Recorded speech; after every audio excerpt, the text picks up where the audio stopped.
It was the 4th of July, 2018. A paramedic was making his way through the busy hallways of a hospital in England when one of his supervisors stopped him. She had a very serious look on her face. She looked at him and asked if he had been part of the response team for a specific call that had come in a few days earlier. The paramedic thought for a second, then nodded. He said yes, he had been on that call. He didn't think much of it at the time. The call itself had felt pretty routine, so he couldn't imagine why his supervisor was singling this one out. But the moment he confirmed it, her expression grew even more urgent. She told him she would explain everything in a moment, but first, he needed to take off all of his gear. Every single piece of it. He needed to do it right now. The supervisor explained there was a very real possibility that the uniform he was wearing could kill him. The story really begins a few days earlier, on the afternoon of the 29th of June 2018. A 44-year-old woman named Dawn Sturgis was sitting on a blanket in a park in the city of Salisbury, England. She was with a few of her friends and her boyfriend, a man named Charlie Rowley. They were drinking some wine, just enjoying a nice Friday afternoon. This was one of Dawn's favorite things to do, especially because it meant spending time with Charlie. They had been dating for about 16 months, and she was deeply in love with him. For Dawn, Charlie was like the one true bright spot in what had been a very difficult life. Dawn had struggled for years with alcoholism and an undiagnosed case of bipolar disorder. Because of these challenges, she found it hard to keep a steady job. For the past couple of years, she had been living in a therapeutic group home, a place meant to help people get back on their feet. It was shortly after she moved in there that she met Charlie. Now, if you just looked at their situations on paper, you wouldn't think they were a good match. Charlie had his own struggles. He was addicted to heroin, he didn't have a job, and he often found himself in trouble with the law. When they first started seeing each other, the people in Dawn's life were worried. They thought Charlie would just drag her further down, making her own problems even worse. But against all odds, they made each other genuinely happy. They spent almost all their time together, either at her place or his, or just hanging out in the park with their friends. This newfound happiness with Charlie had inspired Dawn. It made her want to make some real positive changes in her life. She was still drinking, but she had finally gotten a proper diagnosis for her bipolar disorder and was on medication that was helping her feel stable for the first time in a very long time. She was even making plans to move out of the group home and get her own apartment soon. She saw it as a chance for a true, fresh start. To celebrate all these positive steps, Dawn had planned a get-together with her family. It was scheduled for just a few days away, and she was excited to show them how much better she was doing. She really wanted Charlie to be there with her. In her mind, their relationship was a huge part of why she felt so motivated to turn her life around. But right at this moment, sitting in the park on this Friday, despite how much she loved Charlie and how excited she was for their future, she was actually very angry with him. Before they had come to the park, Charlie and some of their friends had done heroin and other drugs. And now, under the influence, Charlie was being a complete jerk. Dawn had recently bought some new hair dye because she wanted a new look for the family gathering. She wanted to look her best. But Charlie, high as a kite, thought it would be funny to waste the dye by putting it all over his beard and in his eyebrows. He was doing it as a joke, but Dawn wasn't laughing. She was furious. It wasn't just about the wasted dye. It was about what it represented. She knew that with his beard and eyebrows dyed some ridiculous color, Charlie would look like a mess when he met her family for the first time. This meeting was incredibly important to her.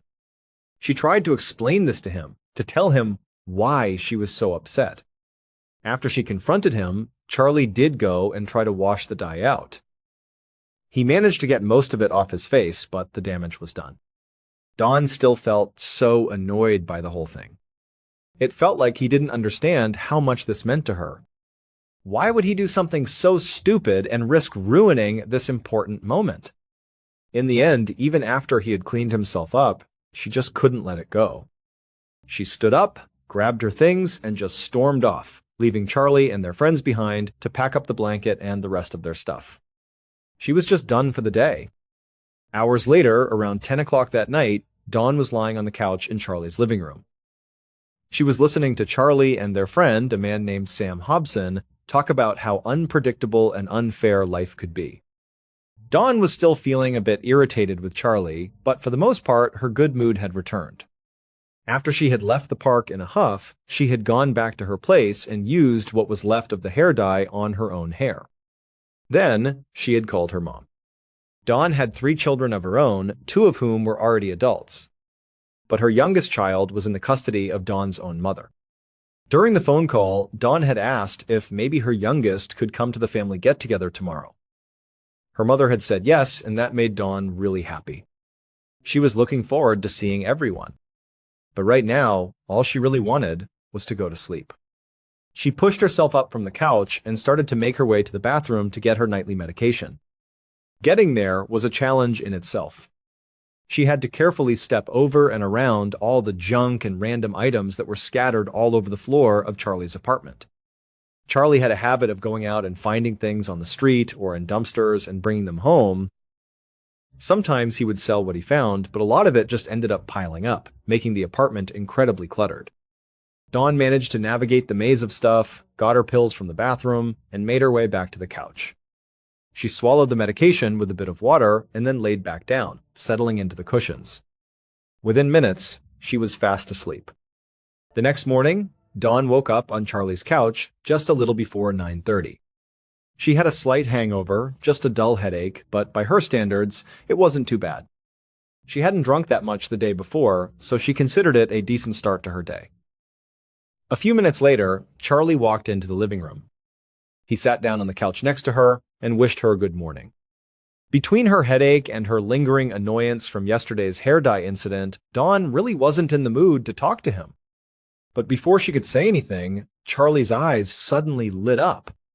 He told her he had almost forgotten something. He had a present for her, something he'd gotten a few days ago.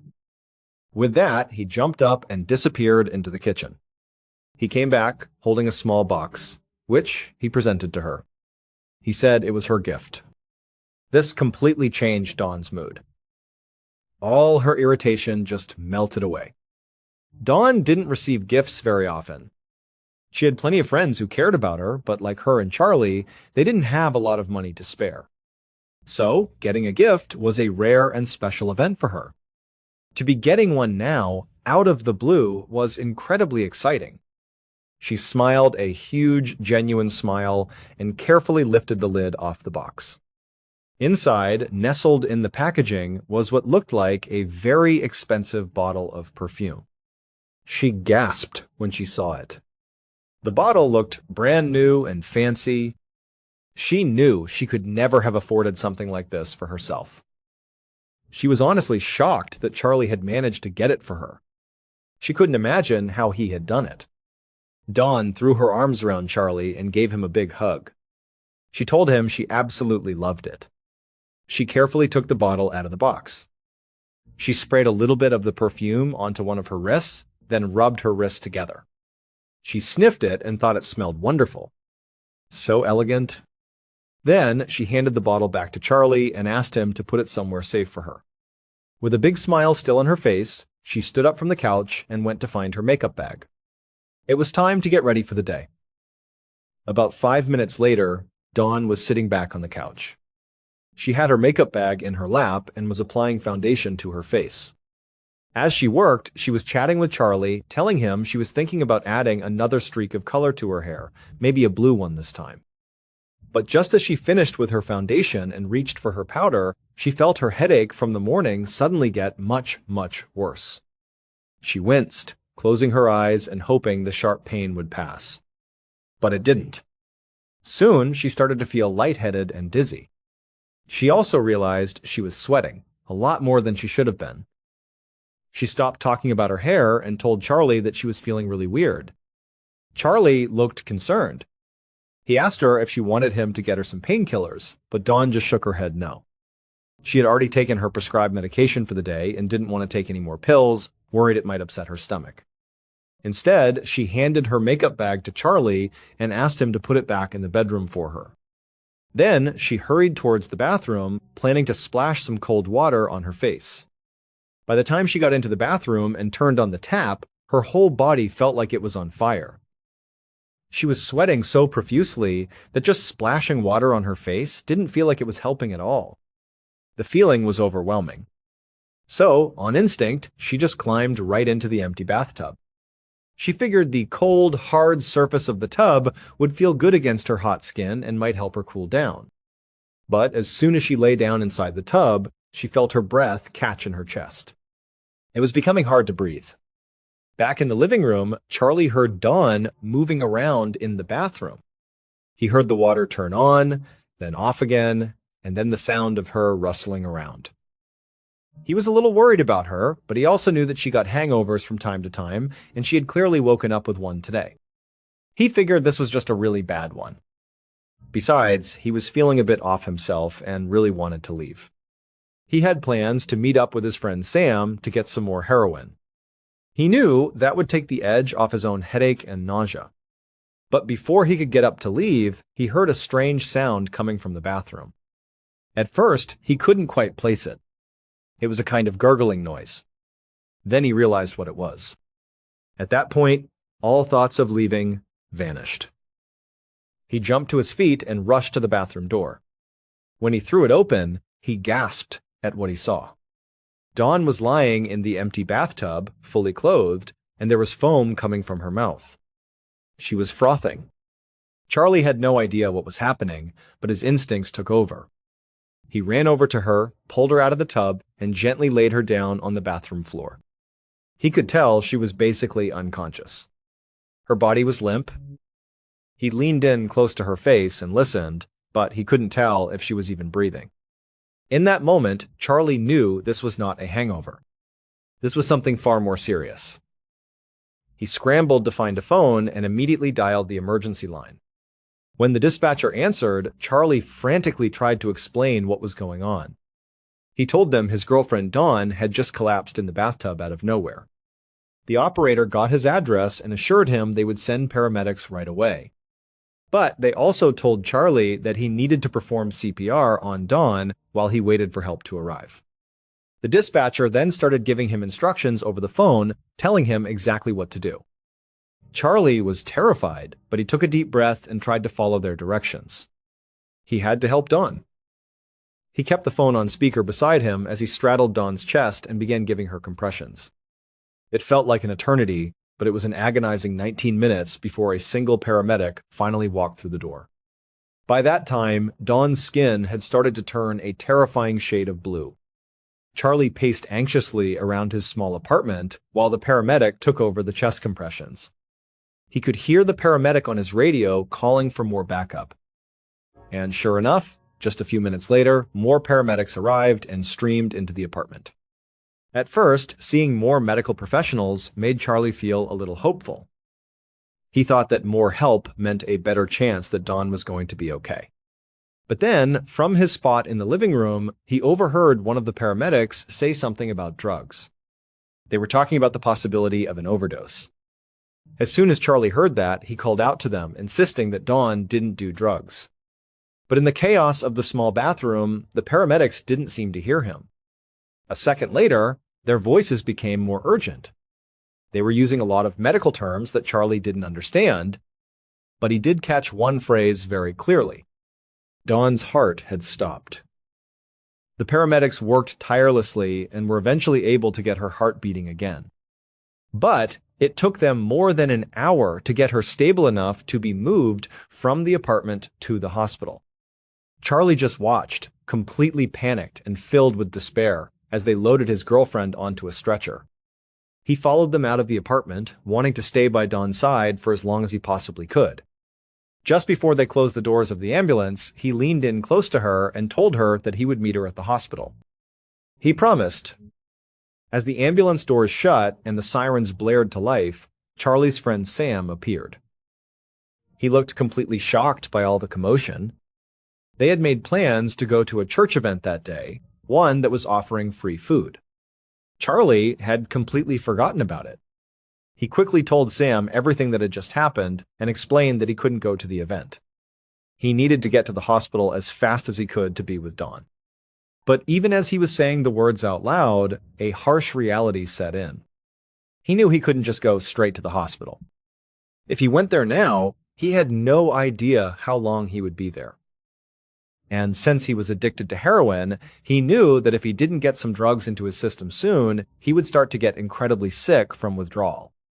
Charlie felt completely trapped. He didn't know what to do. The stress and fear were so overwhelming that he felt like he was on the verge of a complete breakdown.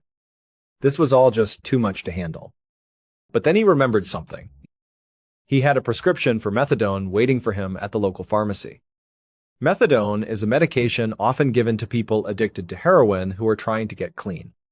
It helps manage the addiction and the severe symptoms of withdrawal. It mimics some of the effects of the drug on the body, but without providing the euphoric high. Charlie hadn't actually gotten around to filling his methadone prescription yet, mostly because getting clean hadn't been his top priority. But now, as he thought about needing to be at the hospital all day, needing to be coherent and able to talk to doctors and nurses and be there for Dawn, an idea formed. He thought if he went and got his methadone and took it, it would keep him from getting sick from withdrawal, but it would also allow him to keep a clear head. He could be present and helpful at the hospital. So Charlie turned to Sam and asked if he would come with him on a different trip, a trip to the pharmacy to pick up his methadone. A couple of hours later, at around 3:30 inches the afternoon, Charlie and Sam got back to Charlie's apartment. It had been an incredibly hot day, and after walking all over town, they were both dripping with sweat. After they had gone to the pharmacy, Charlie and Sam had actually stopped by that church event. They didn't go for the food. They went to literally say a prayer for Dawn. Now they were back at Charlie's place. He needed to pack an overnight bag for himself and also one for Dawn to bring to her at the hospital. He still didn't know how long he would be there, but now that he had his methadone, he figured he would be okay. But as Charlie started gathering things, he found it was hard to think straight. He had a really intense headache, and even though they were inside now, he just couldn't stop sweating. Charlie thought to himself that maybe it was the methadone. He had never taken it before, and he reasoned that maybe these were just some of the side effects. He decided that he would just take a quick shower. He thought that might help clear his head and make him feel a bit more normal. But after he got out of the shower, he felt even worse. He looked at his reflection in the mirror and noticed that his pupils were constricted into tiny little pinpricks. Still, he tried to push through it. He went into his bedroom to get dressed and finish packing Dawn's bag. But as just a couple of minutes passed, he noticed his heart began to race. It got faster and faster and faster, and he couldn't seem to do anything to calm it down. Now, over the past couple of days, between the heroin and now the methadone, Charlie had consumed a lot of drugs. But he used drugs all the time, and he had never ever felt this specific combination of symptoms before. This felt different. This felt wrong. Charlie left the bedroom and walked back into the living room. He just sat down on the couch, feeling completely and utterly awful. A strange thought popped into his head. He thought, okay, this doesn't feel like the drugs. I always do drugs, and this isn't it. I've never felt like this. His eyes landed on his friend Sam, who was also in the room. And then a bizarre paranoid thought took hold. What if Sam poisoned me? What if that's what's happening here? What if I've been poisoned? Without really thinking it through, without considering how or when or why Sam would do such a thing, Charlie began to yell at him. He accused him, saying, "You poisoned me. Why did you do this to me?" Sam was completely caught off guard. He looked stunned and confused and said, "What are you talking about?" He started backing away from Charlie. But Charlie just jumped up from the couch and started to move towards Sam as if he was about to attack him. But after taking only a couple of steps, Charlie's mouth suddenly filled up with so much saliva that he couldn't speak clearly anymore. All that came out was a gurgling sound as froth spilled from his lips. Then his legs became weak and wobbly. He had to lean against the wall just to keep himself from collapsing to the floor. And then he felt his entire body begin to seize up. The very last thing Charlie was aware of was seeing his friend Sam grabbing a phone and calling for another ambulance. About an hour later, inside the emergency room of the Salisbury District Hospital, the on-call doctor stood in Charlie Rowley's treatment room. A nurse at his bedside was drawing a sample of his blood. The doctor had just finished examining Charlie, who was now unconscious. It was clear that he had suffered a seizure. He also had a high fever, his pupils were constricted, and his breathing was labored. To the doctor, it was obvious that Charlie's condition was extremely serious. But the doctor was also sure he knew exactly what had caused it. Charlie had overdosed on drugs. The doctor felt very confident in this diagnosis, especially because Charlie's girlfriend, Dawn, had been brought in that very morning and treated for the exact same thing. She had been admitted after her heart had stopped, and she had presented with many of the same symptoms that Charlie was now showing. The medical team had managed to stabilize her, but she had been admitted to the intensive care unit and was still listed in critical condition. So, the doctor felt his diagnosis for both Dawn and Charlie was solid. The symptoms fit the profile of a severe opioid overdose. Plus, the police officer in charge of both of their cases had confirmed that Charlie, at the very least, was a known drug user. And the apartment where both of them had collapsed was reportedly full of needles and other drug paraphernalia. It all seemed to point in one direction. Over the next 24 hours, neither Dawn nor Charlie showed any signs of improvement. In fact, they both got much, much worse. Their nervous systems began to completely break down. This meant that essential bodily functions, like breathing, were starting to fail. Dawn had fallen into a deep coma and was being kept alive by a life support machine.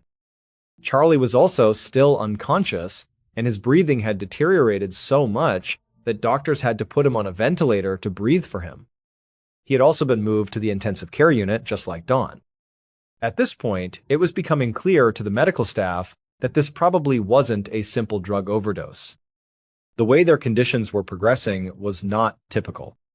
It seemed more likely that they had taken a bad batch of drugs, maybe something that had been contaminated with a poison, or perhaps it was something else entirely. But none of the doctors or nurses could figure out what was actually wrong with them. Their cases were a complete medical mystery. By the afternoon of July 3rd, which was 3 days after Dawn and Charlie were first hospitalized, one of the doctors in the intensive care unit had officially taken over both of their cases. His name was Dr. Stephen Jukes. Dr. Jukes had reviewed the results from the initial toxicology screenings. They showed that while Charlie did have a significant amount of heroin and other drugs in his system, Dawn did not. The only things that showed up in her results were her prescribed psychiatric medications. So Dr. Jukes had sent more of their blood samples to a different, more specialized lab to be tested for a much wider range of drugs and toxins. He was still waiting for those results to come back, but he was starting to lose faith that they would give him the answer he was looking for. By now, Dr. Jukes had managed to rule out a few other possibilities that could have caused their symptoms. For a while, there was a theory that maybe the two of them had been exposed to a gas leak in Charlie's apartment. Some of the symptoms of gas poisoning are similar to what Dawn and Charlie were experiencing. But the main reason this theory didn't hold up was the timing. Dawn and Charlie had been in the apartment together on the morning she was brought to the hospital. If there was a gas leak, they presumably would have both been exposed at the same time and gotten sick around the same time. But only Dawn was affected initially. Charlie was fine. Then, Charlie left the apartment for several hours, so he was completely away from any potential source of a leak.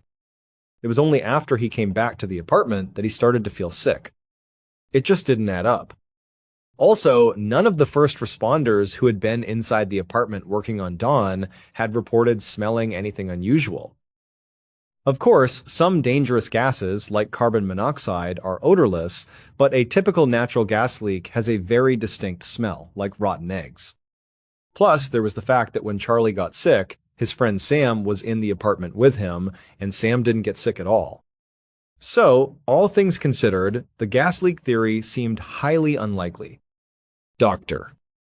Jukes had also briefly considered if what happened to Don and Charlie could be connected to a strange toxin exposure case that had come through that very same hospital a couple of months earlier. However, the victims in that particular case were from another country, and as far as anyone knew, Don and Charlie had not recently traveled outside of England. So, Doctor. Jukes had ruled that out as well. But Jukes did have one theory that he still thought had potential. Maybe this was a case of pesticide poisoning. The symptoms were a good match. And Dr.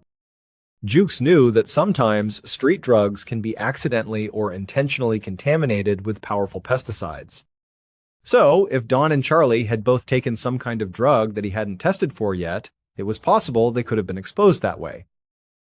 He had already shared this theory with the police, and they had issued a press release to the public encouraging drug users to be extra cautious in case there was a contaminated supply out there. But Dr. Jukes also knew that contaminated drugs were not the only way people could be exposed to pesticides. Simply eating, drinking, or breathing in contaminated food, water, or air could be just as fatal. This possibility was extremely troubling to Dr. Jukes, and everyone else involved in the case. Because if Don and Charlie had been exposed to potentially deadly chemicals just by going about their normal lives in their home or their neighborhood, it meant that everyone else in their community could also be in danger. Without being able to speak to Don or Charlie, there was no way to know for sure where they had been, what they had touched, or what they might have ingested before they got sick. Dr. Jukes felt like he needed to get that information from somewhere else, and he needed it fast. The next morning, July 4th, 4 days after Don and Charlie had gotten sick, Dr. Jukes pushed open the door to a small family waiting room in the hospital. Inside, Don's mother, her 3 sisters, and her son were all waiting. He had heard they were there visiting Don, so he had asked a nurse to bring them to this room so he could speak with them privately. He was hoping they might be able to shed some light on where Dawn had been and what she might have been doing before she collapsed. As soon as he walked in, the family looked up at him with anxious expressions. He had barely gotten his name out before they started asking him questions about what was happening and why the news was portraying Dawn as some kind of drug addict. Doctor. Jukes held up his hand gently to quiet them. Once they had settled down, he explained that at the very beginning they had believed it was an overdose because her symptoms looked just like one. But now, based on how her condition had progressed, he knew that an overdose was very unlikely to be the cause. Then he told them about his theory involving pesticides and said he really needed their help. He asked them to tell him everything they could about Dawn, her habits, her health history, and the people she usually spent her time with. Dawn's mother told him she had spoken to Dawn on the phone the night before all of this had started. She said Dawn had seemed perfectly fine. She had even asked if her youngest daughter could come to the family get-together they were planning. Beyond that, though, the family admitted that they didn't know a lot about Dawn's daily life with Charlie and her friends in Salisbury. They knew she struggled with alcoholism and her mental health, and she didn't always share everything with them. They were pretty sure, however, that she rarely ever left the city.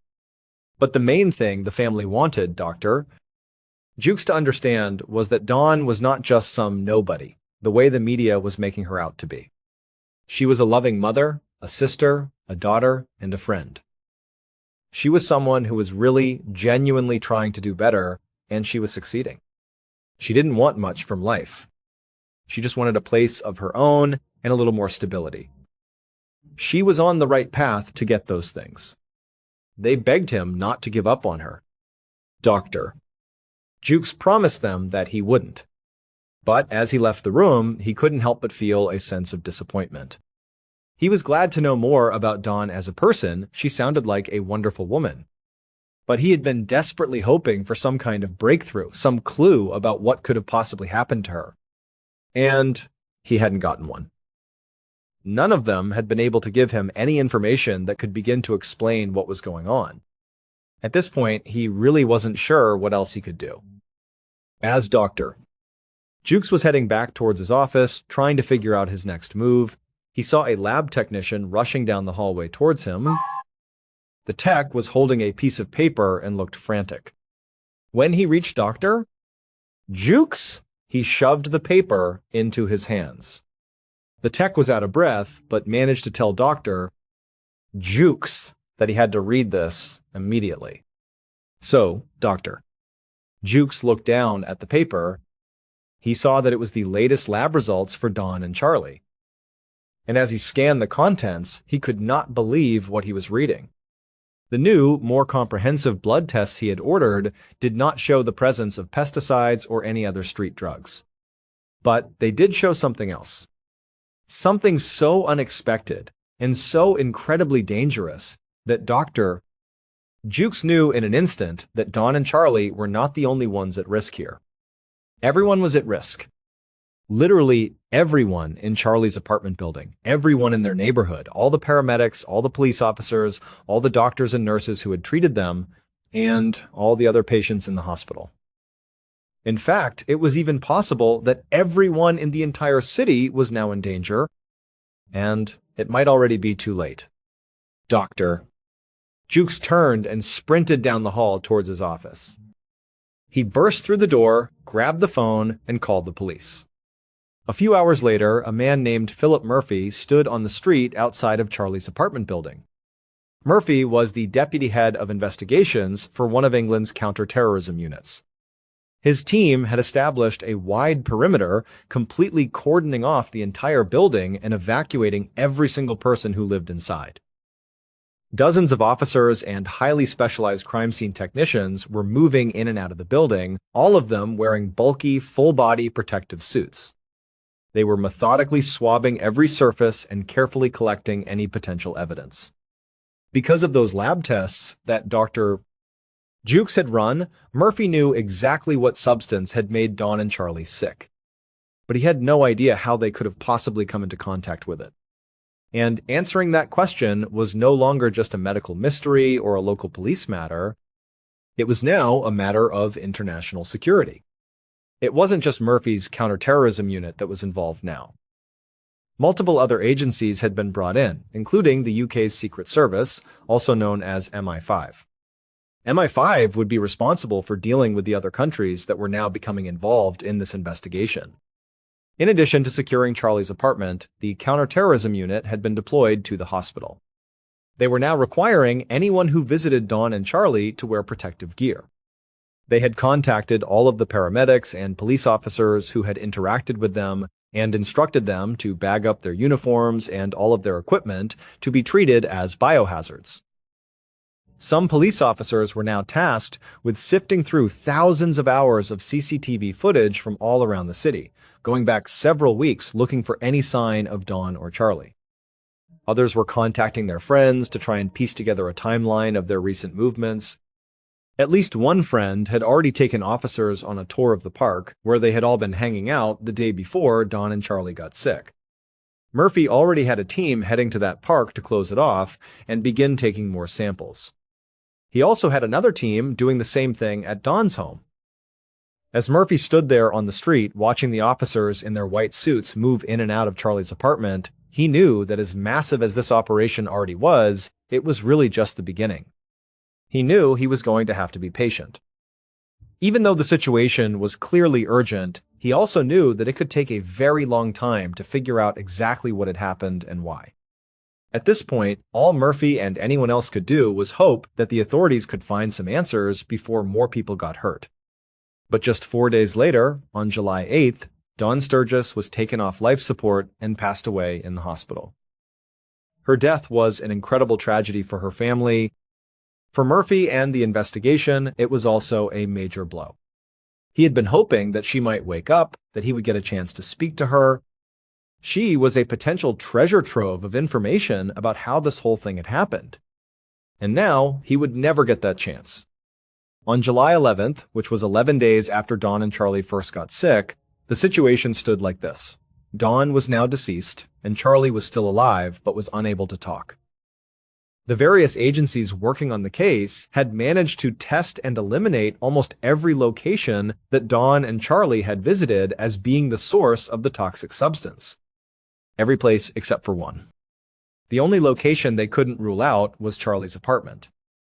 So Murphy sent the forensics team back to the apartment to search it all over again, even more thoroughly this time. That afternoon, a lead officer with the forensics team stood in the middle of Charlie's small, cluttered apartment alongside some of his colleagues. The lead officer and his entire team were dressed in very heavy-duty advanced protective suits. They moved slowly and deliberately around the cramped space, taking new samples from surfaces and bagging anything that could be potential evidence. The sheer amount of clutter in the apartment made their job incredibly difficult. There were clothes piled up on the floor, open bags of fabric, and dirty dishes stacked high in the sink and on the kitchen counters. The trash cans were overflowing. In the bedroom, there was a mix of makeup and some empty hair dye boxes scattered on the floor, right alongside used needles and other drug paraphernalia. There wasn't a lot of furniture in the apartment, but what was there had been pushed around and was in disarray, mostly from when the paramedics had been rushing to treat Dawn. Other areas of the apartment were littered with medical debris, like discarded rubber gloves and plastic wrappers from equipment. And there were just random objects everywhere, water bottles, plastic toys, all sorts of things piled up on the windowsills. It felt like there was almost too much stuff in the apartment to even effectively test it all. But as the lead officer walked around doing his best to identify items that needed to be tested, something on a kitchen counter caught his eye. It was an object that looked very different from everything else in the apartment. It didn't seem to belong. Now, to understand what happened to Dawn and Charlie, you have to go back in time, 3.5 months before they got sick. Back then, an unrelated older man and a younger woman were found unresponsive on a park bench in Salisbury. They were brought to the Salisbury District Hospital, the very same one that Dawn and Charlie would later be taken to. When this man and woman came into the hospital, they were experiencing seizures and they couldn't stop vomiting. But after receiving treatment at the hospital, they both made a full recovery. At first, the doctors there, including Dr. Jukes, thought that this man and woman were just regular civilians who had gotten sick, maybe from a drug overdose. But it soon became clear that neither of those things was true. First, they were not just regular civilians. The older man was a former Russian spy who had defected to England, and the young woman was his daughter. And they had definitely not overdosed. They had been poisoned. A major investigation discovered that the substance used to poison them was an extremely rare and deadly chemical weapon that had been created by Russia. It was called Novichok, a type of nerve agent. And so, 3.5 months later, after Dawn and Charlie were hospitalized and their conditions were getting worse and worse, that lab tech had rushed down the hallway to show Dr. Jukes their new lab results. The name of the deadly chemical that Dr. Jukes saw printed on that paper, the substance that was in their system, was Novichok. Investigators in the original spy poisoning case had never been able to figure out exactly how the poison had been administered to the spy and his daughter. But the item that Murphy's forensics team had now found on the counter in Charlie's apartment, the one that stood out and didn't look like it belonged there, was the item that finally solved that mystery. It would turn out that Charlie had found the source of the poison completely by accident. It was that brand new bottle of perfume that he had so proudly given to Dawn on the morning they both got sick. Charlie hadn't actually bought this gift at a store. He could never have afforded something so expensive. Instead, he had found it in a charity donation dumpster during one of his many dumpster diving trips. And that dumpster just so happened to be the exact same one where a Russian agent had discarded the poison delivery device after the attempted assassination of the spy and his daughter. The device had been cleverly disguised to look exactly like a high-end bottle of perfume. So when Dawn accepted Charlie's gift and, in her excitement, sprayed what she thought was perfume directly onto her wrists, she had accidentally exposed herself and, by extension, Charlie to the deadly nerve agent. Charlie would eventually recover from his exposure to the Novichok. As for the 3 Russian agents that authorities believe were involved in the attack, they returned to Russia and have never been prosecuted. Russia has consistently denied any involvement in the poisoning. Thank you so much for watching. Let me know what you thought of today's episode in the comments. And remember, we have a whole playlist of true crime episodes ready for you to binge right now. Until next time. See ya. There is a very common saying that curiosity killed the cat. But in the real world, curiosity and desperate necessity can lead humans into places they have no business being. Today, we are going to look at three completely different places on our planet where humanity has drawn a very clear line in the sand. These are places marked by warning signs, towering fences, or terrifying reputations where people are told in no uncertain terms that if they cross this boundary, they are stepping into a realm where they are no longer at the top of the food chain. In these places, the dangers are not just environmental. They are living, breathing entities or mysterious physical forces that can swallow a person whole without leaving a single trace behind. Yet, whether it is for the taste of forbidden fruit, the thrill of exploring the unknown deep, or simply the desperate need to feed a family in the face of crushing poverty, people still cross those lines. When they do, the results are almost always devastating.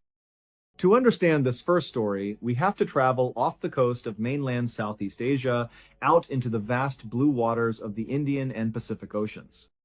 Here lies the country of Indonesia, which is actually the largest archipelago in the entire world. It is made up of 17,508 individual islands.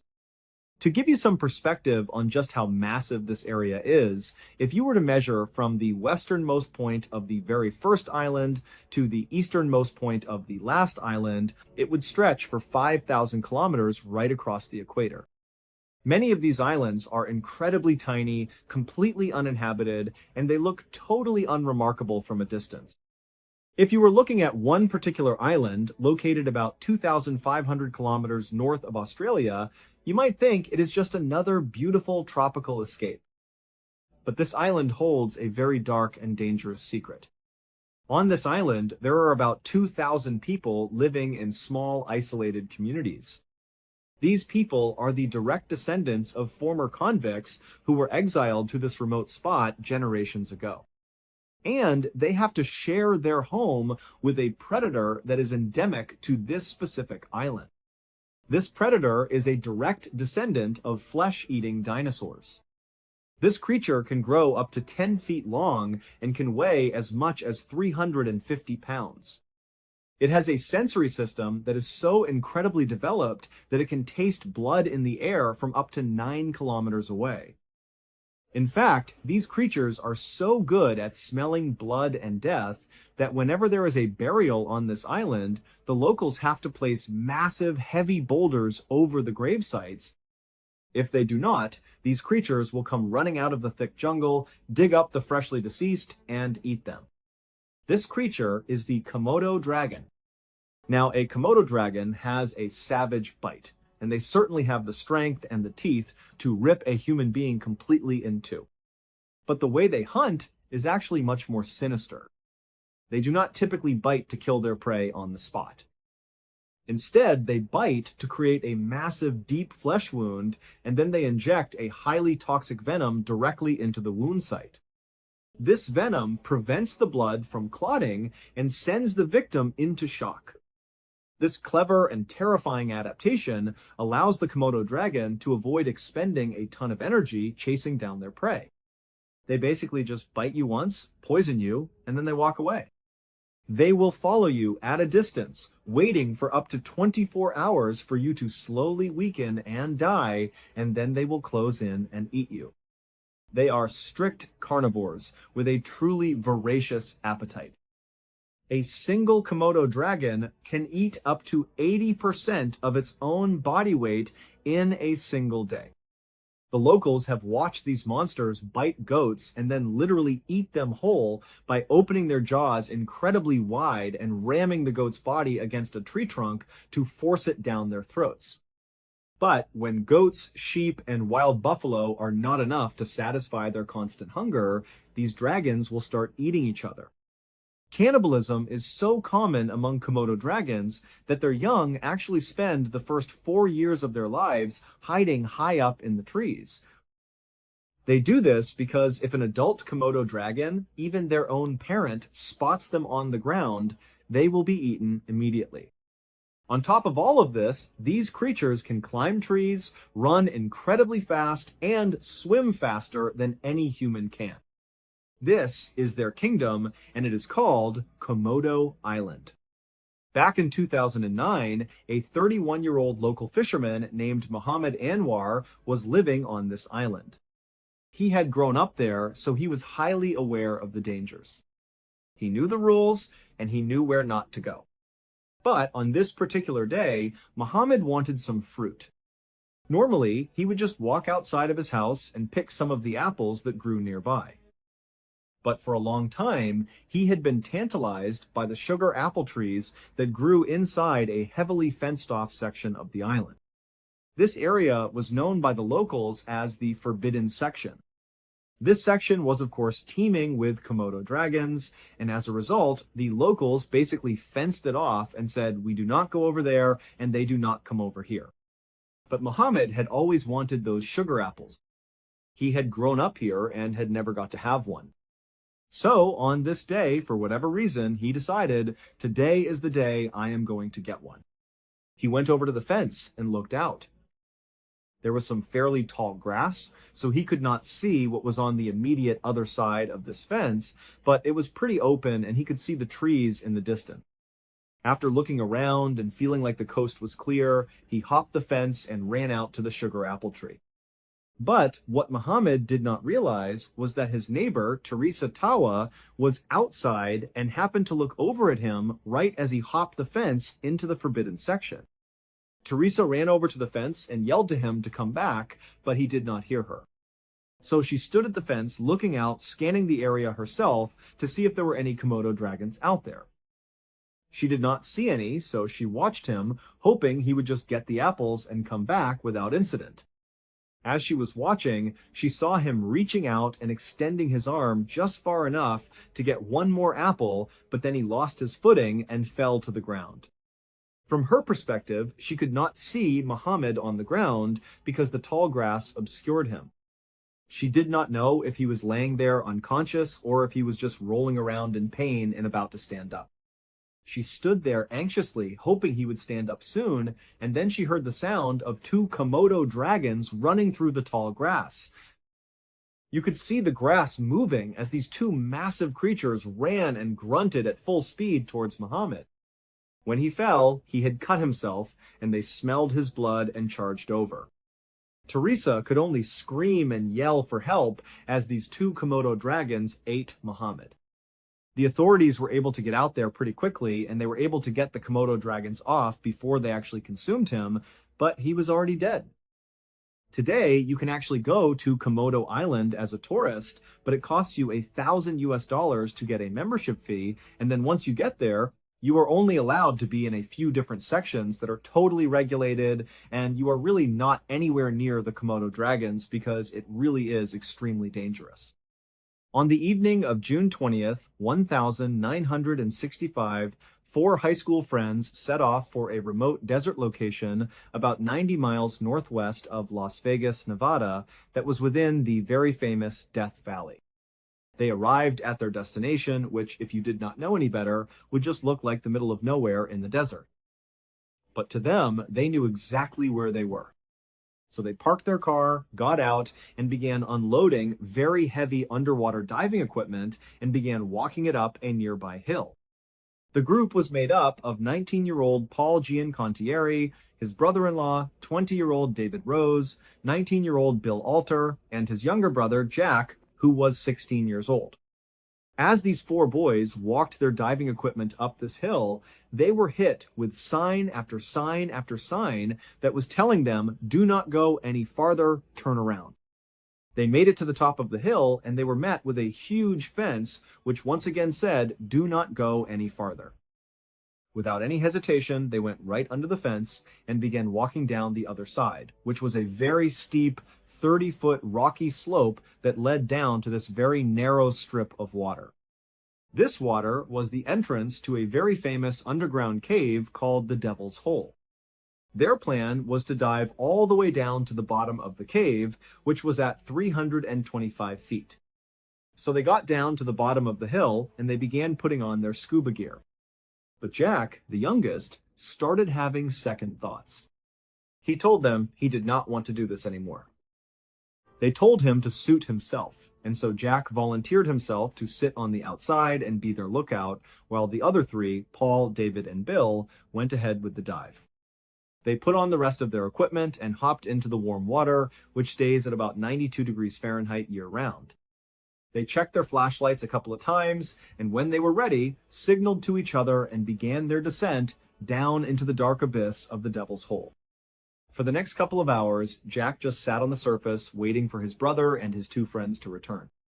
Just after midnight, David and Bill did return, but Paul did not. When David and Bill got to the surface, they asked Jack if he had seen Paul because they got separated on the way up and figured he was already up there. Jack said that he had not seen Paul at all. David and Bill looked at each other and knew they had a major problem, so they decided they had to go back down immediately. They put their regulators back in and swam back down. Bill would later say that when they went back down to look for Paul, David was leading and was going really fast.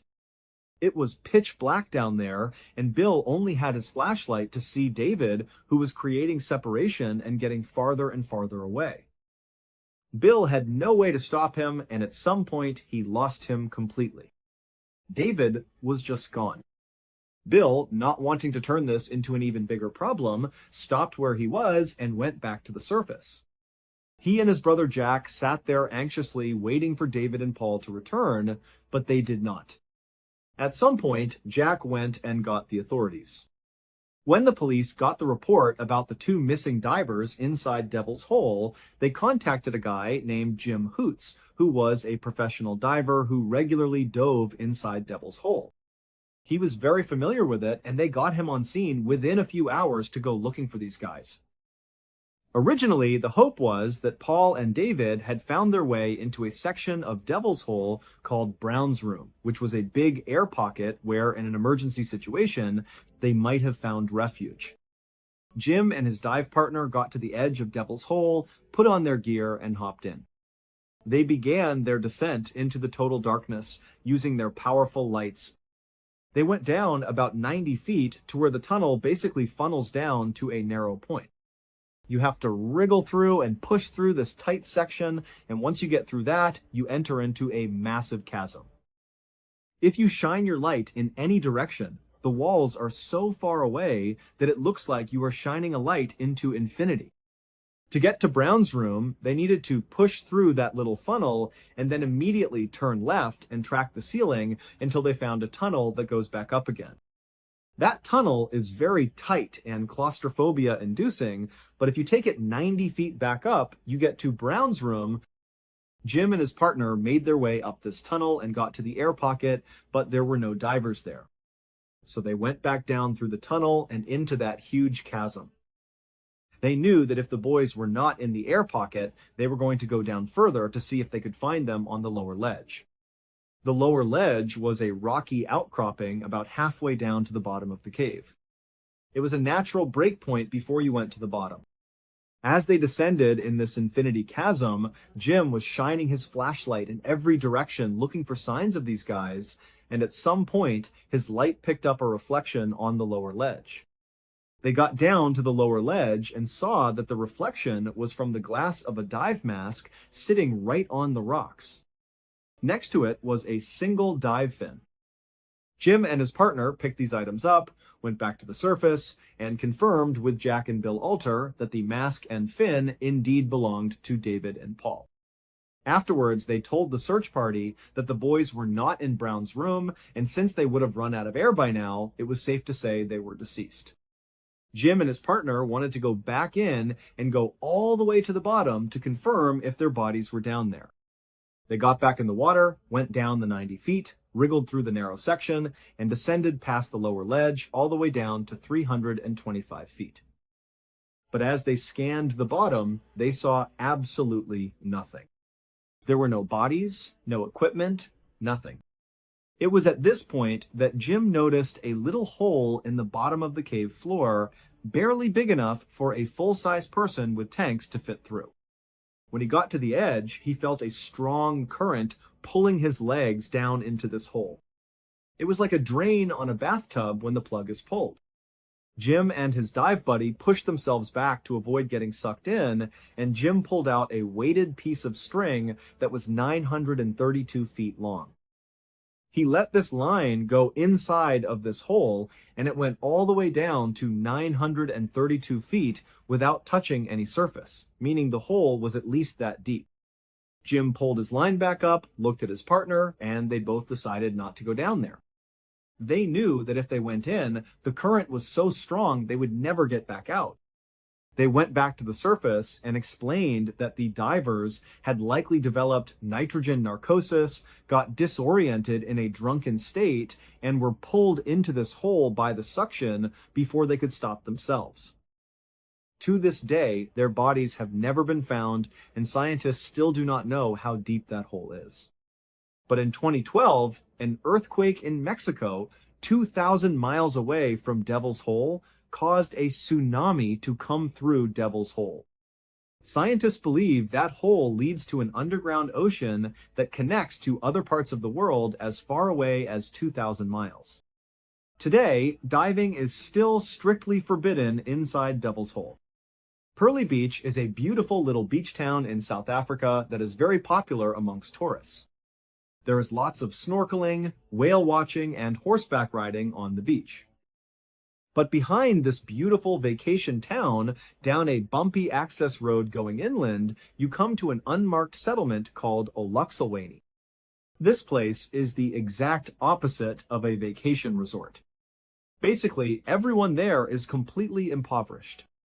Beyond some seasonal cleaning jobs and the occasional gardening job, there is virtually no work in that area.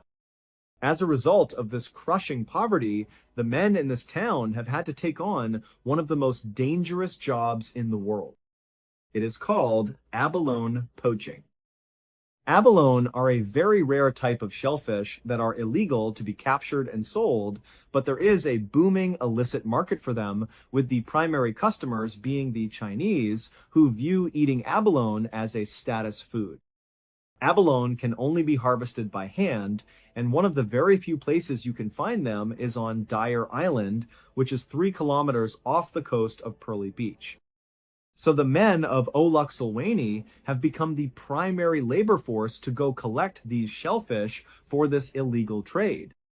On a really good night, these poachers will come back and make the equivalent of a couple hundred US, and they will use that money to support their entire family.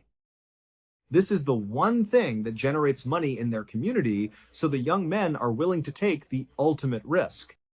You are probably wondering what makes this particular job one of the most dangerous in the world. Well, it has nothing to do with the actual act of removing the abalone. It is the creature that lurks below you the whole time you are in the water.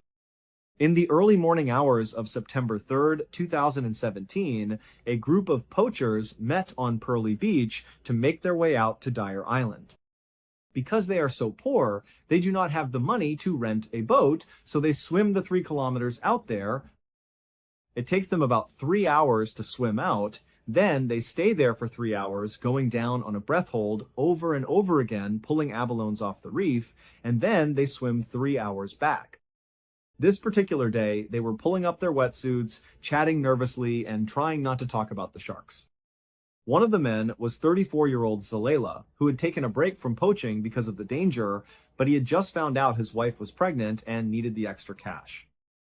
South Africa is home to the largest population of great white sharks in the world, and there is a stretch of water between Dyer Island and Pearly Beach called Shark Alley, which has the highest concentration of great whites on the planet. So every time they made this trip, they had to swim over Shark Alley, harvest abalone right where the sharks hunt for seals, and then swim back. That morning, Zalela and the other poachers made it out past the breakers and headed out to a stretch of kelp that covered the first third of their trip.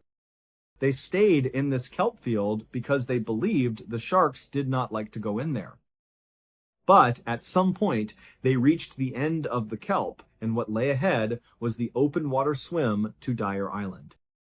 This was the most dangerous part. Zalela was the first person to enter the open water. The way they did this was by intentionally spacing themselves out by a couple of meters so that if one of them was attacked, the others would have a chance to swim away. As they swam, they would constantly look around and count the people they were with because these shark attacks often happened silently from below. The second swimmer was swimming along, counting heads, and suddenly realized that Zalela was missing. He yelled for the others to stop. As they looked around, Zalela re-emerged in the mouth of a massive great white shark that was violently shaking him side to side. Zalela was screaming out, and the other poachers, knowing they could not do anything to help him, turned and swam back to the kelp as fast as they could. Behind them, they heard his final screams and the violent thrashing of the water. Once the survivors made it back into the thick kelp field, one of them pulled out a cell phone wrapped in rubber and called a local poaching boat. They did not call the police or the Coast Guard because they could not risk being arrested and losing their livelihood. The boat came and scooped them up, and they were able to recover Zalela's remains from the surface to bring them back for a funeral. According to police reports, only 5 poachers have been killed by sharks there in 2 decades. But the locals say that count is not even close to accurate. Because they never report these attacks to the police, they believe the actual number is closer to 2 or 3 dozen deaths. When interviewed, the poachers say that whenever there is an attack, they will take a week or 2 off, but then they go right back in the water. Poverty gives them no other choice. This harsh reality shows the desperate lengths to which people will go when they are pushed to the brink of survival, knowing that every single dive could be their very last. They must put their fears aside and face the ocean's greatest monsters simply to put food on the table for their families, creating a never-ending cycle of danger and tragic loss. When we look at these 3 stories, we are forced to confront the absolute fragility of human life in the face of nature's most extreme environments and predators. On Komodo Island, the line is a physical fence that separates human communities from the domain of the venomous, flesh-eating descendants of dinosaurs. In the depths of Devil's Hole, the boundary is a chain-link fence and a steep rock face, warning divers of an endless water-filled chasm and an invisible, deadly current. And on the beaches of South Africa, the line is the edge of a protective kelp forest, beyond which lies an open channel swarming with the world's most concentrated population of great white sharks. In all 3 cases, these boundaries are set up to protect people, to keep them safe from forces they cannot control.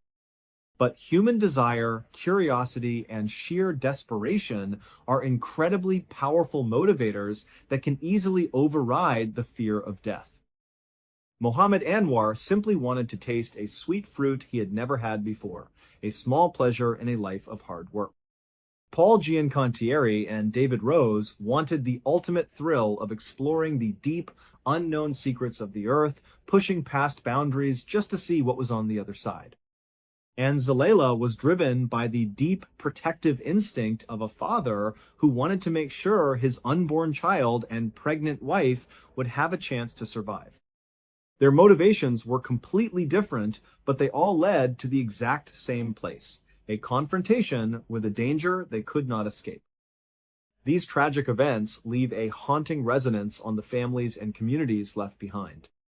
On Komodo Island, the villagers still watch the tall grass with caution, knowing the dragons are always watching.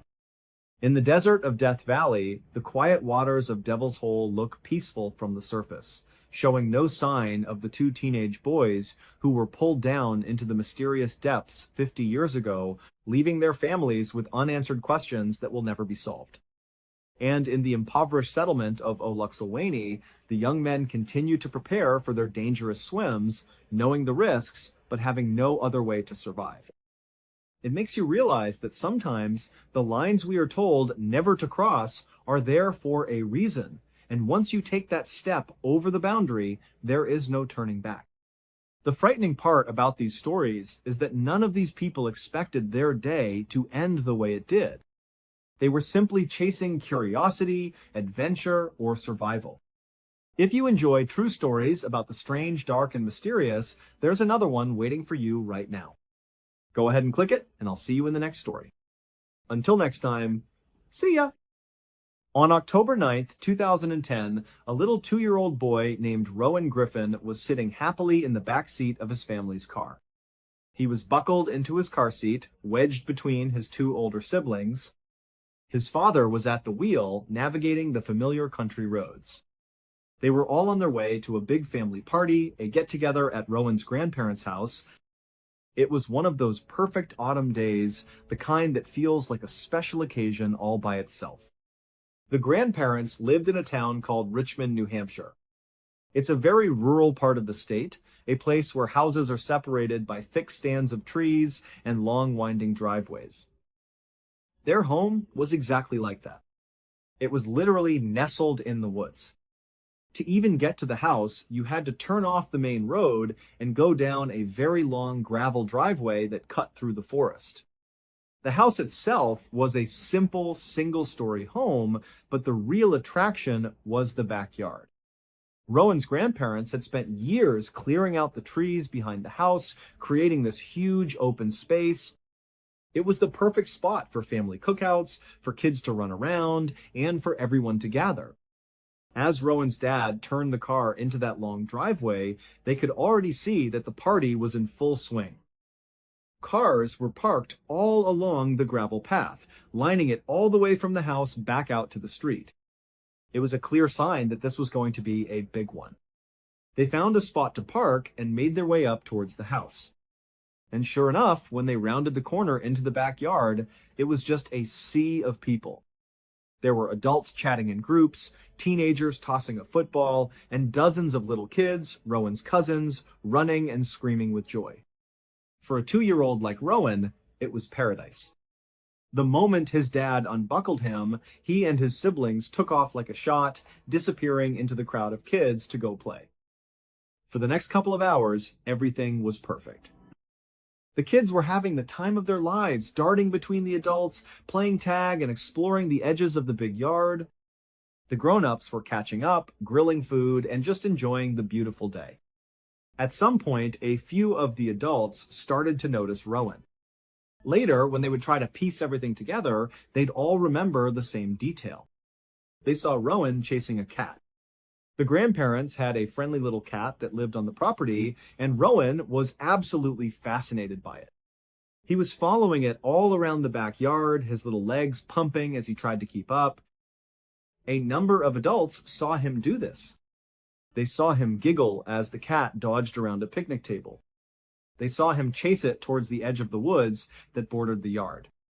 And a few of them even saw him run right into the woods, following that cat as it disappeared into the trees. But here's the thing about a big party like that. There's a sort of mob mentality that can set in. Every single adult who saw Rowan run towards the woods thought the exact same thing. They thought, someone else is watching him. His dad is here. His mom is here. There are so many aunts and uncles and grandparents around. Surely someone has an eye on him. They weren't trying to be negligent or careless. It was just a simple and dangerous assumption. In a crowd that large, everyone assumes someone else is responsible. They figured, what could possibly go wrong? He's just a few feet away chasing a cat. He'll be back in a second. A little while later, Rowan's father, Mr. Griffin, was looking around for his youngest son. He scanned the yard, expecting to see his little boy playing with the other kids, but he couldn't spot him. He didn't panic at first. In a yard full of people, it was easy to lose sight of a small child for a moment. He walked over to the group of older kids and asked them casually, "Hey, have you seen Rowan?" And they all said something similar. "Oh yeah, I think I saw him chasing the cat. I think he was over there by the trees." So Mr. Griffin walked over to where they were pointing. He looked around, but still no Rowan. He started asking some of the other adults, "Have you seen my son, Rowan?" And he got the same answer, over and over. "Yeah, he was chasing the cat." I think he ran over in that direction. After a few more minutes of this, after looking around the entire yard and getting the same vague story from everyone, A cold feeling started to creep into Mr. Griffin's stomach. Everyone had seen him, but no one had seen him for the last 10 or 15 minutes. No one knew exactly where he was right now. He raised his voice and called out to the whole group. "Hey, everybody, can you just stop for a second? I can't find Rowan. Everyone's telling me he was chasing a cat, but I can't find him anywhere. Can anyone tell me where he went?" The cheerful party atmosphere evaporated in an instant. The music was turned down. The conversation stopped. Suddenly, everyone was looking around, their faces filled with concern. A quick, frantic search began. They checked inside the house, looking under beds and in closets. They checked the garage. They looked in the front yard, at the end of the long driveway. They even started checking inside all the parked cars, just in case he had somehow wandered in and fallen asleep. But he wasn't anywhere. He wasn't in the house, he wasn't in the yard, he wasn't in any of the cars. He was just gone. The group of family and friends started fanning out, yelling his name. "Rowan! Rowan!" Their voices echoed through the trees that surrounded the property. They ran into the woods, the same woods that several people had seen him run into just a short time before. They pushed through the underbrush, looking behind every tree and under every bush. But there was no sign of him. Mr. Griffin looked at his watch, his heart pounding in his chest. He tried to think back. How long had it been since he had last seen his son with his own two eyes? He couldn't be sure. 10 minutes? 20? An hour? He had no idea how long Rowan had been gone for. He wasn't taking any more chances. He pulled out his phone and he called 911. The police arrived quickly. They understood the urgency of the situation. A 2-year-old lost in the woods with nightfall approaching. It was a worst-case scenario. They immediately launched a massive search operation. Officers on foot started creating organized search lines, sweeping through the forest methodically, but this was rural New Hampshire. The community was tight-knit. As word spread about the missing boy, locals started showing up to help. People who lived in the area and owned ATVs and four-wheelers brought them out. They started driving the trails and old logging roads that crisscrossed the vast forest, their headlights cutting through the growing darkness. Soon, there were hundreds of people out there, police officers, family members, friends, and complete strangers, all united by one goal, to find Rowan. They were all yelling his name, their voices overlapping in a desperate chorus that filled the woods. But as the sun began to dip below the horizon, casting long, dark shadows through the trees, they still hadn't found him. They hadn't found a single clue. No footprint, no piece of clothing, no sign at all of where he might have gone. The running theory was that he had simply gotten lost in the forest. After all, the last confirmed sighting of him was chasing that cat into the trees. It made sense. But they had searched the immediate area so thoroughly, it was hard to believe they hadn't found him if he was close by. They just didn't know. Finally, the sun went down completely. The woods became pitch black, and the temperature started to drop. The search commanders made the difficult but necessary decision to postpone the search. It was too dangerous to have hundreds of people wandering around in the dark in such rugged terrain. They would resume at first light the next morning. You can only imagine how horrible that night was for Rowan's parents. They were sitting inside the grandparents' house, the same house that had been filled with so much joy just hours earlier. Now it was such a silent and tense, filled with an unbearable sense of dread. They were forced to just sit and wait, wondering what was happening to their 2-year-old son who was all alone somewhere out in the cold, dark woods. Very early the next morning, long before the sun had even fully risen, a huge crowd of volunteers gathered again at the grandparents' house. They were determined to find Rowan. The search commanders broke them up into groups, assigning each group a specific area of the forest to search. There was one particular group of volunteers that had an idea. They wanted to look a little bit farther away than where most of the search efforts had been focused the day before. The main search was concentrated on the area immediately surrounding the house.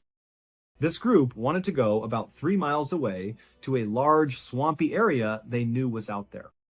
It seemed like a long shot. It was hard to imagine a 2-year-old could have traveled that far on his own, but they felt they had to check everywhere. So, this small group of searchers set off.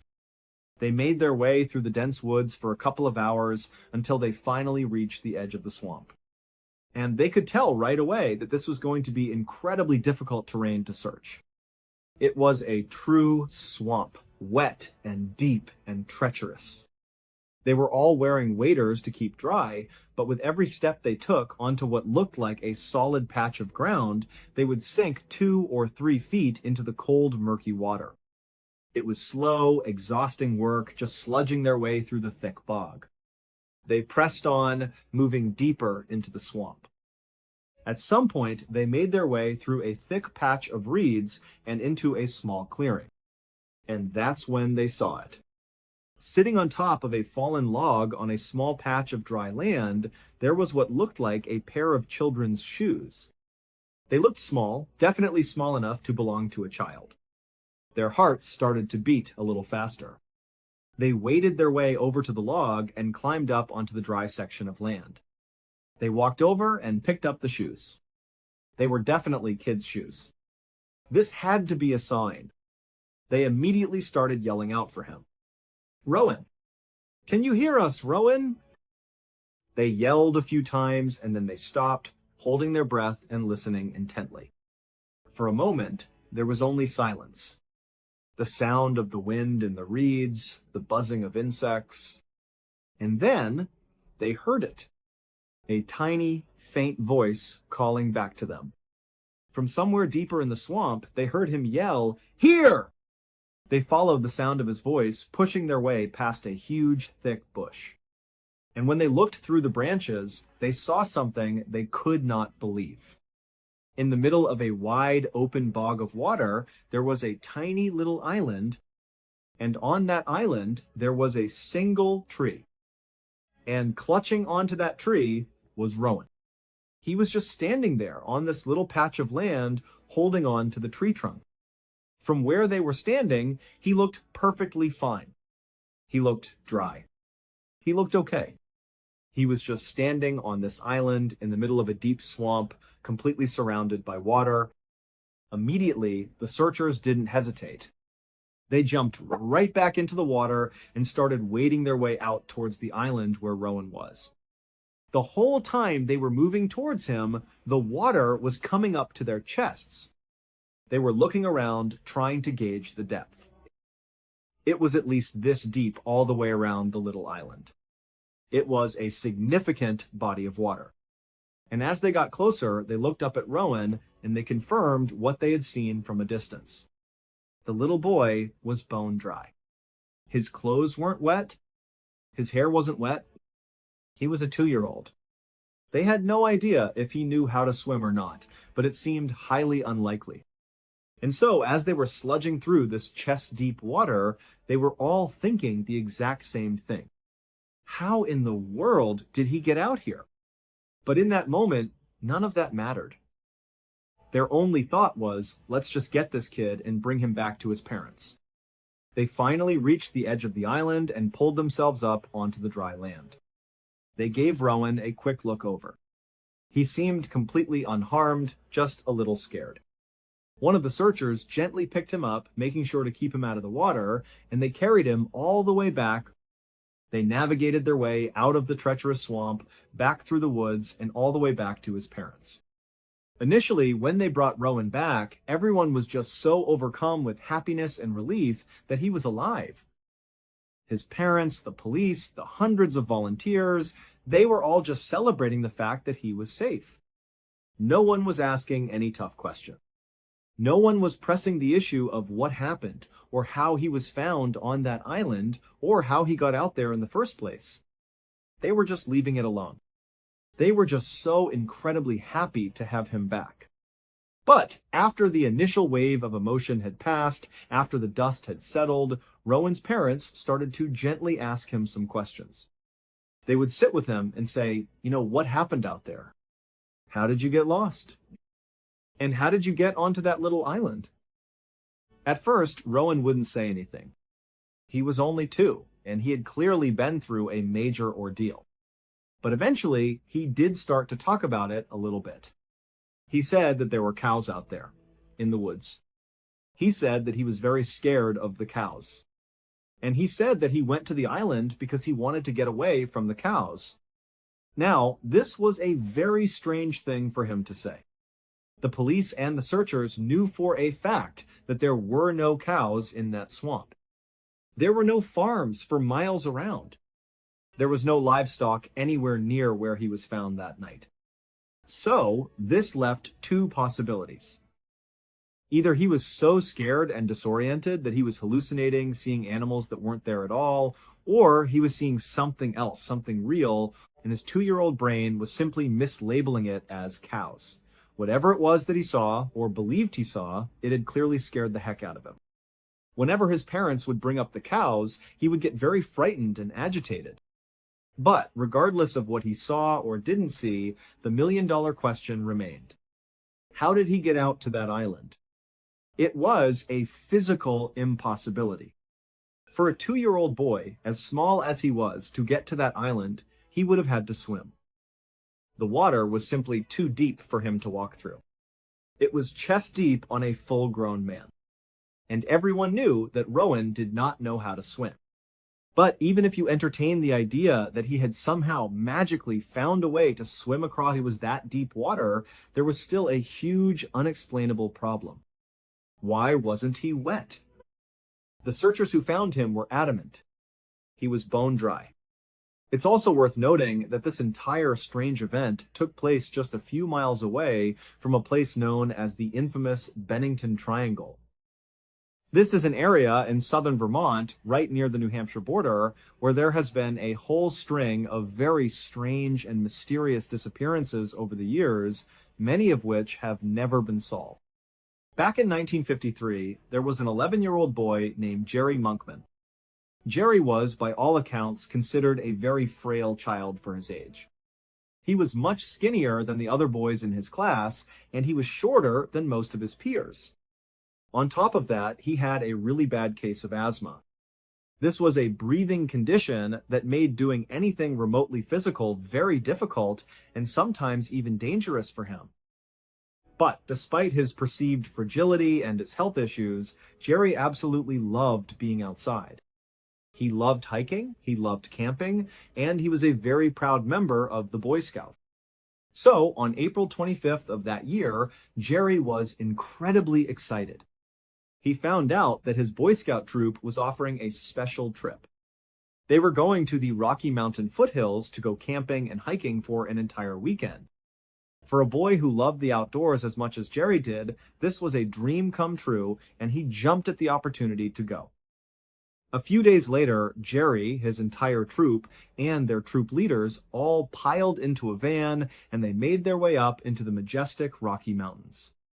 As soon as they got there and set up their camp, they headed out on a wickedly rugged hike up into a place called the Teton Canyon. They had been hiking for about an hour, making their way up the steep trail, when one of the troop leaders, who was at the back of the line, happened to turn around to do a head count. And that's when he realized Jerry was gone. The leaders had no idea how long he had been missing for. Had he just wandered off the trail a minute ago? Or had he been gone for 20 minutes? They didn't know. They quickly searched the immediate area for a couple of minutes, calling his name, but there was no response. Realizing the seriousness of the situation, one of the leaders didn't hesitate. He ran back down the mountain as fast as he could to try to get help. Soon, the sheriff's department arrived on the scene. And as news of the missing Boy Scouts spread through the nearby towns, an incredible thing happened. 1,600 volunteers from the local community poured out onto the mountain.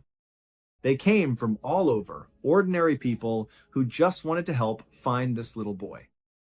They formed massive search lines and began combing across the mountain, determined to find Jerry as quickly as possible. But after several hours of intensive searching, they couldn't find a single trace of him. As the day wore on, people started to think the worst. And then, just as hope was starting to fade, there was a breakthrough. The search party had brought out a bloodhound, a dog specially trained to track human scent. The handler gave the dog an article of Jerry's clothing to get a scent, and the dog immediately picked it up. It started barking and straining at its leash, and then it took off, pulling the handler up the trail. The handler of the dog was ecstatic. He yelled out to everyone, "Hey, he's picked him up! We're gonna find him. We're gonna find him." He thought the dog was going to lead them to Jerry within a mile or so of where they were. He figured the boy had probably just wandered off the path and was sitting under a tree somewhere nearby. But the dog didn't lead them to a nearby spot. The dog just stayed on a complete beeline, heading straight north, deeper and deeper into the wilderness. It didn't waver, it didn't circle back. It just kept going with incredible determination for 6 straight hours. It tracked straight north, hour after hour, until it finally came to a stop at the edge of a big, dark swamp. The dog looked up at its handler as if to say, "I found it." This is where the trail ends. This swamp was 12 miles away from where Jerry had gone missing. The handler and the small group of searchers who had managed to keep up with the dog were completely baffled. They looked at the swamp, and then they looked back in the direction they had come from. They thought about Jerry, this frail 11-year-old boy with severe asthma. It seemed totally, utterly improbable that he could have maneuvered 12 miles uphill through some of the most rugged and difficult terrain in the area, all the way to this remote swamp. It just didn't seem physically possible. But they still felt like they had to search it. The dog had led them here, after all. So they spent the next hour carefully searching the entire swamp. But there was nothing there. No sign of Jerry at all. The dog handler was convinced his dog must have made a mistake. Maybe it had picked up the wrong scent, or maybe the trail had gone cold. So he tried to give the scent to the dog again, thinking that this time the dog would turn around and start heading back towards the area where Jerry had originally gone missing. But instead, his dog did something strange.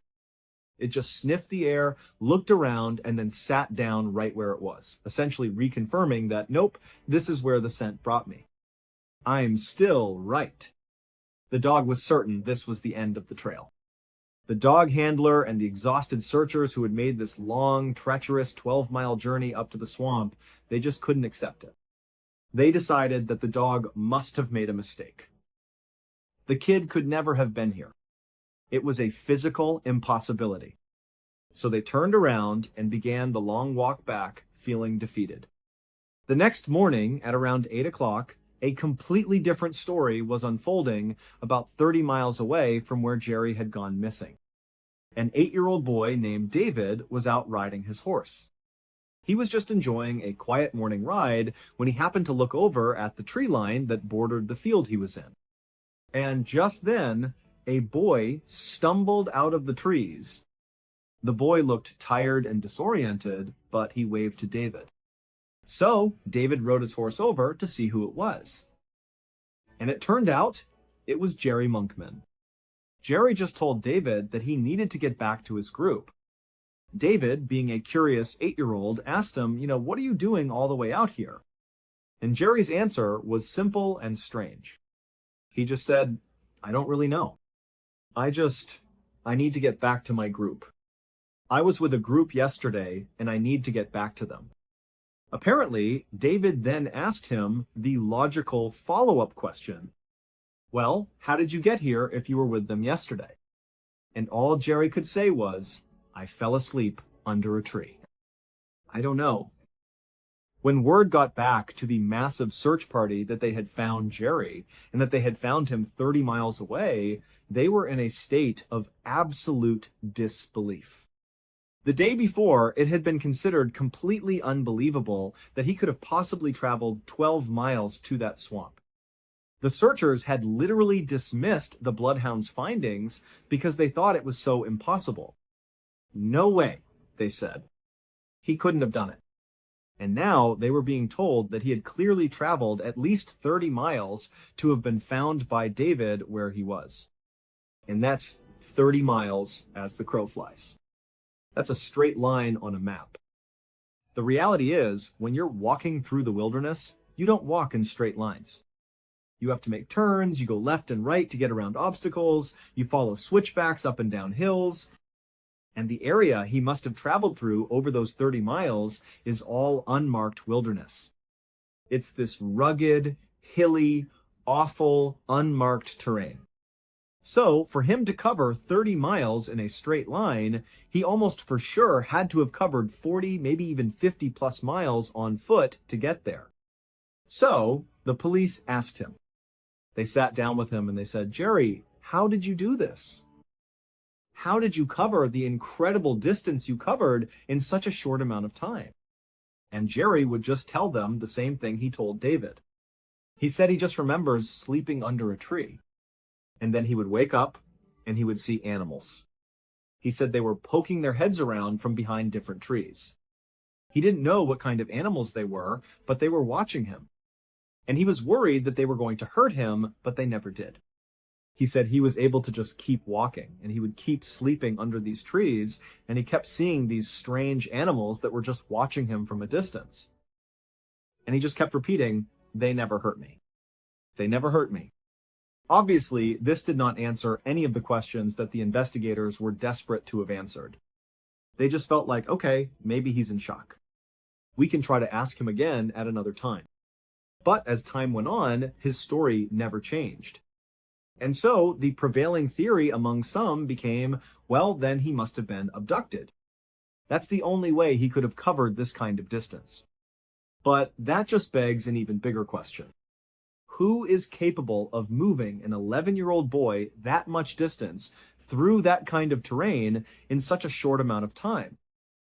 We're talking about a 30-hour window, moving potentially 50 plus miles, lugging an 11-year-old around through the Rocky Mountains. And even if there was someone or something that was capable of lifting up an 11-year-old and maneuvering them that much distance in such a short amount of time, the question is, to what end? Why would they do that? Why was Jerry then maneuvered all the way to that swamp where the bloodhound lost his trail and then maneuvered even farther to the spot where he was eventually found? It doesn't make any sense at all. One of the most remote and isolated places in the entire world is an island called Bull Deer Island in Alaska. It's located about 2/3 of the way to Russia along the Aleutian chain of islands. The nearest inhabited island is about 50 miles away across a stretch of brutally cold and dangerous ocean. The weather on Boulder Island is pretty brutal, especially during the long, dark winters. And back in the 1940s, there was no electricity there, no running water, nothing. In 1944, during the height of World War II, the United States Army decided they wanted to send a small team of 5 of their soldiers to monitor the weather station on Bull Deer Island. That was basically the one and only thing the island was used for. One of the people that was selected for this very unique assignment was a guy by the name of Bud Houston. Bud was originally from Wisconsin. He had worked in a shipyard before enlisting in the Army in 1942. He was a big hunter and a skilled outdoorsman, and so the prospect of living on this kind of desolate, wild Alaskan island really appealed to him. He was actually excited about the assignment. In October of that year, Bud was flown out to Bull Deer Island, and he met with the other 4 soldiers who were going to be living on the island with him for the foreseeable future. It was going to be just those 5 men on the entire island. There was no one else there. They quickly learned that their primary job, monitoring the weather station, was a very low-effort task. They could get all of their required duties done over the course of the day pretty easily, and this freed up a lot of time for them to explore the island. And that would actually become their favorite pastime, because there really wasn't much else to do there except explore the island. So very quickly, the 5 of them became extremely familiar with the whole place. It wasn't that big of an island after all. It was maybe 2.5 miles wide by 4.5 miles long. On March 3rd, 1945, about 5 months after they had first arrived on Buldir Island, the men were complete experts on their tiny remote home. By now, they knew every square inch of the island. They were very comfortable there. On that particular day, they had to do a routine patrol around the weather station. This was something they did multiple times a week, so it was very routine, nothing out of the ordinary. All 5 of them were sitting inside the weather station, and Bud said that he would do it. So Bud grabbed his rifle, and he headed outside to do this simple patrol. The other 4 soldiers just stayed inside the weather station, probably playing cards or reading. After about an hour had passed, they realized that Bud hadn't come back yet. This was a little strange. The patrol he was supposed to do does not take more than 20 minutes, max. So they stepped outside to see if he was out there. The weather at the time was very mild for an Alaskan island. There was no snow on the ground, it wasn't very cold, and it wasn't very windy. The visibility that night was actually pretty good. So they're looking out over the island, and it's important to remember that Buldir Island has no trees. At the very far end of the island, on the opposite side from where the weather station was located, there is one significant-sized mountain. But short of that, it's not a particularly mountainous island. It's mostly rolling, grassy tundra. So, from their perspective at the weather station, they could look out over the island and basically see everything. And they didn't see him anywhere. At first, they were not that worried about it. They figured, you know what? It's Bud. He knows what he's doing. He's been here for so long, he's probably just out exploring or something. But they decided they should probably go look for him just in case. They went down to the water, to the shoreline, but he wasn't down there. They walked all around the far side of the island calling his name, but they couldn't find him. By the time they got back to the weather station, a real sense of worry had set in. They decided they had to tell their command that they had lost him. So they got on the radio and they called back to their higher command. They said, "We don't know where he went. He went out on a routine patrol, we didn't hear anything, and now he's gone." A whole bunch of reinforcements were sent out to the island to help with the search. They came out on boats and were dropped off to look on foot with the other 4 soldiers. There were also planes and helicopters brought in to do aerial searches. For 2 full days, they looked all over that tiny island for Bud. They scoured every inch of it, and they couldn't find him. And you have to remember, there are very few places you could possibly even go on that island where they wouldn't be able to look and see you. It's small and it's wide open. So, after 2 days of finding absolutely nothing, everyone started to think the same thing. He must have jumped into the water, or maybe he slipped and fell into the water. It was the only logical conclusion. There was simply nowhere for him to hide on the island itself. And so, after a couple of days, the commanders were so sure that it was just not possible for him to still be on the island that they called the search off. They officially declared that he must have fallen into the water and been swept out to sea. Fast forward 40 years to 1988. The U.S. Fish and Wildlife Service was conducting a study on the bird populations on Buldir Island. And while they were there, they made an absolutely amazing discovery. This crew of researchers had set up their base camp at about 1,600 feet of elevation, high up on the one large mountain that was on the far side of the island. They were basically on the complete opposite end of the island from where the old weather station had been. One of the crew members happened to be walking around one of the large boulders near their camp, and as he walked past it, he looked down. And he saw this little tiny crevice between the boulder and the ground. He thought he saw something glinting inside of it. So he got down on his hands and knees, and he peered into the dark opening, and he realized, to his shock, that there was a human skeleton that had been kind of crammed into this tiny, tight space. The skeleton still had the tattered remains of a military uniform on it. The uniform had been kind of balled up, but it was definitely a uniform on what was left of the skeleton. And there was also a rifle that had been jammed down in there as well. It would later be identified, and it would turn out to be the remains of Bud Houston. So, this discovery raised a whole host of new, impossible questions. First of all, why did Bud say he was going to go outside and do a simple patrol, which really just meant walking around the immediate vicinity of the weather station? You're certainly not traveling very far. Why did he say he was going to do that?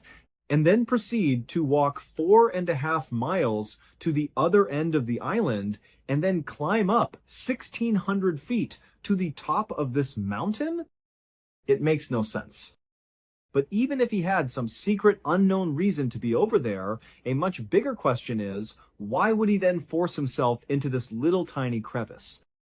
If he was looking for shelter from the elements, well, the weather that night was incredibly mild. It would not have been life-threatening to be out in the elements, at least not that first night or even the second night of the search. And besides, he knew the island like the back of his hand.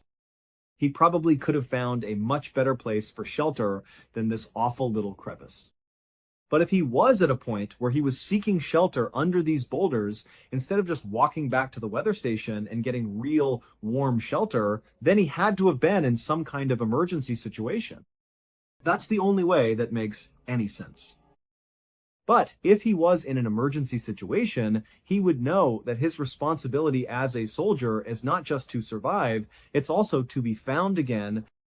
You need to make sure you're not obscured underneath a boulder so that no one can find you. This island, it was like the easiest place in the world to be found. There are no trees. There were helicopters and planes flying directly overhead. And there were all these people on foot searching for him in a very small space. All he had to do was not be hidden under a boulder. Maybe during the day, when the weather let up, he could have rolled out from under the boulder and let himself be found. But that's not what happened. What probably happened is that Bud somehow got crammed into that little tiny crevice almost immediately after he left the weather station to do that patrol. But logically speaking, he would not do that to himself. It doesn't make sense from a survival perspective. So, if he didn't do it to himself, then someone else had to have done it. But all the other people on the island, the only 4 other human beings for 50 miles, were all inside the weather station together at the time this would have been happening. They had a solid alibi. So it really makes you wonder, what happened when he walked outside of that weather station? Who or what did he see? And what did they do to him? Unfortunately, after all these years, we'll probably never know the answer. Thank you so much for watching. Let me know what you thought of today's episode in the comments. And remember, we have a whole playlist of true crime episodes ready for you to binge right now. Until next time, see ya. On the afternoon of October 11th, 2016, a middle-aged man named Carlos Herrera Sr. entered the visitation area of a prison in Venezuela. The room itself sort of looked like a high school cafeteria with tables and chairs everywhere for the inmates and their visitors to sit down and have their meetings. And right in front of was one table where there was this bedraggled-looking prisoner who Carlos was there to meet. As Carlos got closer to this guy, he could see he really looked terrible, the inmate. I mean, his cheekbones were sticking out. He was sort of emaciated. He was bloodied and bruised. He had bandages on his arm. And also, as Carlos moved towards this guy, he could clearly see all the guards that lined the walls and the exits of this visitation area sort of squirm with discomfort, as this meeting is about to take place. And Carlos had a good idea why these guards might be anxious. And that is because, over the past month, this prison had been on lockdown because a gang inside the prison had risen up and overpowered the guards and completely taken over for this entire month. And just to be clear, during this month, people died as a result of this takeover. This was a horrible month for this prison. And it was only over the past couple of days that the guards were finally able to take back control. Carlos knew all this not only because this riot was all over the news while it was going on, but also because his own son, Juan Herrera Jr., was serving time in this prison for robbery. He had been for the past year. However, Carlos was not coming to visit his son right now. Instead, he was coming to visit a different prisoner because during this riot, Juan Jr. had just disappeared. And Carlos, when he had found out about that, had called prison officials, other people, politicians, you name it, to try to figure out where his son went. But nobody seemed to know. And so finally, he had found this one prisoner, the guy he was meeting today, this beaten-down looking guy who had agreed to come forward and tell Carlos what he knew about what happened to Juan Jr. And so Carlos sat down at this table with this prisoner. And after the two of them introduced themselves, very quickly, Carlos said, "Please, tell me what happened to my son. Where is he?" But this prisoner he was talking to did not immediately get into sort of a clear story about Juan Jr. This guy began talking about a totally separate prisoner, a man named Doran Hell Vargas. Vargas was notorious across Venezuela for a series of brutal murders he committed that ultimately put him in this prison. And during this recent riot at this prison, it was Vargas and his gang that rose up and took over. Vargas was in charge, effectively, of the entire riot. And so even though he was terrorizing people and brutalizing people and was very much responsible for the deaths of multiple inmates, he also, at the same time, did have to make sure that the people he was illegally in charge of had enough food, they had enough supplies, and they had the basic things they needed to survive. And so Carlos is listening to this man sort of lay this out about Vargas and sort of how he was in control during this riot. And Carlos was just confused. He did not understand why the man was explaining the minor details of what Vargas was doing during the riot when his own son was missing. Carlos looked at the man and said, "I just do not get it. Why are you explaining all of this to me? What does this have to do with my son?" The prisoner pointed to the bandage on his arm and pointed at all of his injuries. He told Carlos that if anybody got in the way of Vargas, they were beaten to within an inch of their lives, and some were killed.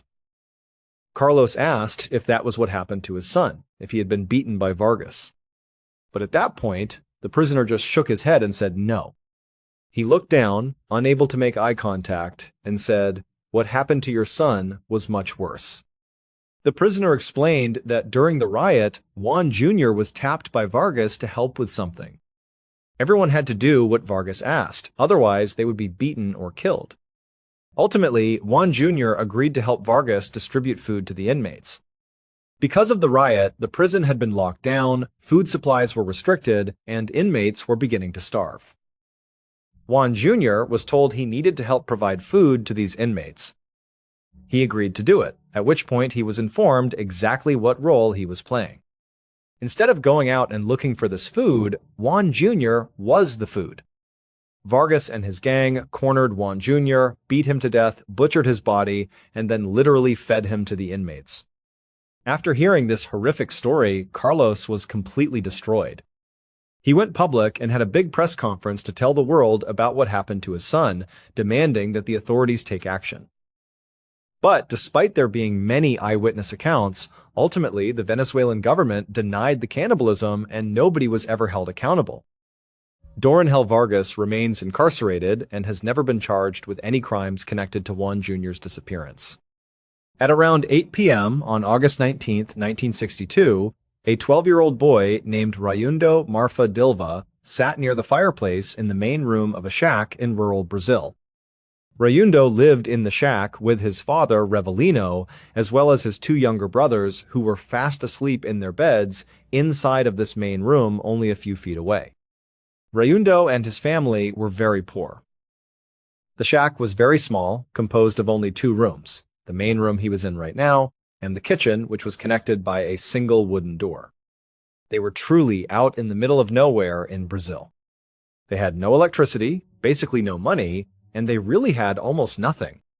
And so that night, as Raymundo sat by the fire, just kind of quiet, his father, Revelino, came into the room from the kitchen. He sat down next to him, and the two just sat there quietly, enjoying the silence, doing their best not to wake up the 2 younger brothers who were breathing softly in their sleep. As they were sitting there, suddenly Raymundo heard a strange sound coming from the kitchen. He turned his attention and looked into the dark kitchen, and he saw a dark figure on all 4s quickly maneuvering across the ground out of sight. Rayundo was terrified. He turned to his dad, who was also staring at the kitchen door, wide-eyed, clearly having seen the same thing. Before Rayundo could do anything, his dad jumped up, slammed the door shut, separating them from the kitchen, and locked it. At that point, the two younger brothers woke up, and all four of them were looking at each other, wondering what was going on. Rayundo asked his dad what that was. Revelino was very unsettled. They did not have pets, and there were no other people inside of their shack. Revelino told his boys, "It is okay, I do not know what that is, but let us just stay here. We are safe. The door is locked, and we are all together." For a little while, they heard nothing. There were no more sounds coming from the kitchen. But eventually, Revelino and his sons began to hear voices. And they were coming from outside the shack. At first, they could not really tell what these voices were saying, but eventually they all began to hear the same thing. Whoever was out there was talking about Revelino. They could hear his name, and what they were saying is that if Revelino came out there, they were going to kill him. The boys were terrified and asked their dad what they should do.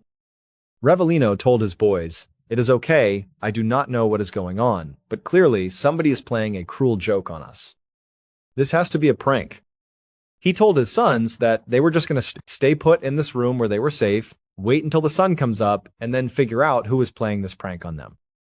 Sure enough, Revelino and his sons stayed in their room, barely sleeping, all the way until 6 a.m., when the sun began to come up.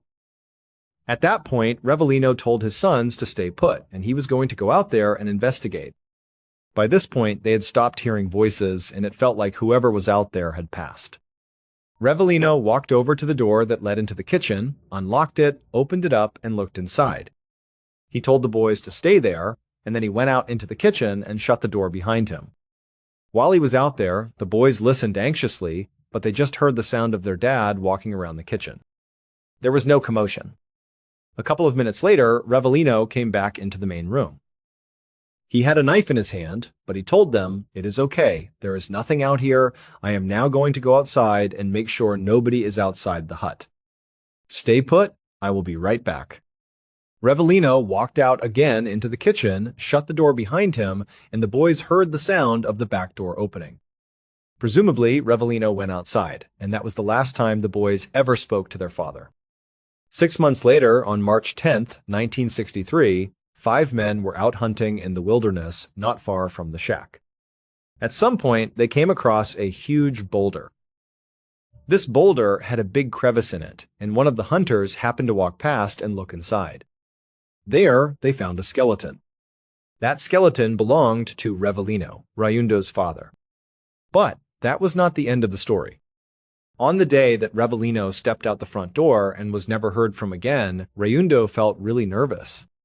He defied his father, opened up the door that led to the kitchen, and looked towards the outside door.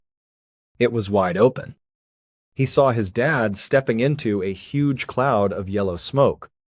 Amidst this smoke were these cylindrical objects floating in the air, spinning around in a circle, and seemingly spitting out the smoke. Rayundo had no idea what he was looking at, but he saw his dad walking into this cloud. The smoke got so bad, it totally obscured his dad, who disappeared. Rayundo yelled out for his dad and charged towards him to try to stop him, but as soon as Rayundo went out into the yellow smoke, the smoke just dissipated. The cylinders disappeared, and his dad was gone too. Rayundo sprinted around, calling for his dad, but there was no sign of him. They alerted authorities, who launched a search, but they could not find him. And then, 6 months later, his body was found in that crevice. To this day, nobody knows what actually happened to Revelino, how he wound up inside of that rock crevice, what that dark figure in the kitchen was, or what those floating cylinders were. It remains a mystery. On the afternoon of June 1st, 2018, 36-year-old Luis Garcia headed into Mexico City to meet up with his older brother. The two of them were very close and had been through a lot together. When Luis was 14 years old and his older brother was 15, their parents went through a really messy divorce. During it, their father walked out on them, and they never saw him again. Shortly after that, their mother remarried, and her new husband moved in with the family. And shortly after that, their mother just vanished. The boys asked their stepfather where she was, but he would say, "I do not know. She went out on an errand and she never came back." The boys were very suspicious because this did not feel like something their mom would do. But just a couple of days after their mom disappeared, their stepfather disappeared too. Suddenly, these teenage boys were left to fend for themselves. They contacted the police, explaining that they thought something happened to their mom and that their stepfather had something to do with it. The police launched an investigation, but they could not find their mother or their stepfather. After the police wound down their investigation, the two boys who had been orphaned learned to fend for themselves, but they never stopped looking for their mom. For nearly 2 decades, they continued to search Mexico City, but they could never get any closure. Today, the two brothers had met up not to go looking for their mom, but instead to meet at their childhood home. After they were abandoned, they had lived in the house on their own, grown up there, and eventually moved out to start their own adult lives, but they had never sold the house. Now, they were going back to clean it up and do some basic renovations. The two brothers met up at the home and went inside. Old photos were still on the wall, and memories came rushing back, many of which were very sad and troubling. They decided that since the place had been sitting there for years and had fallen into disrepair, they would fix it up. Over the next couple of days, they called in some contractors to begin doing some basic renovations while the brothers continued to clean up and pack things. On one particular day, a group of contractors was working in the master bedroom. The brothers were in the living room doing their own thing when they heard a big commotion coming from the master suite. One of the contractors began yelling for the brothers to get in here and look at what he had found. The two brothers got up, bolted into the master suite, and looked at something sitting on the ground. At first, they did not even know what they were looking at.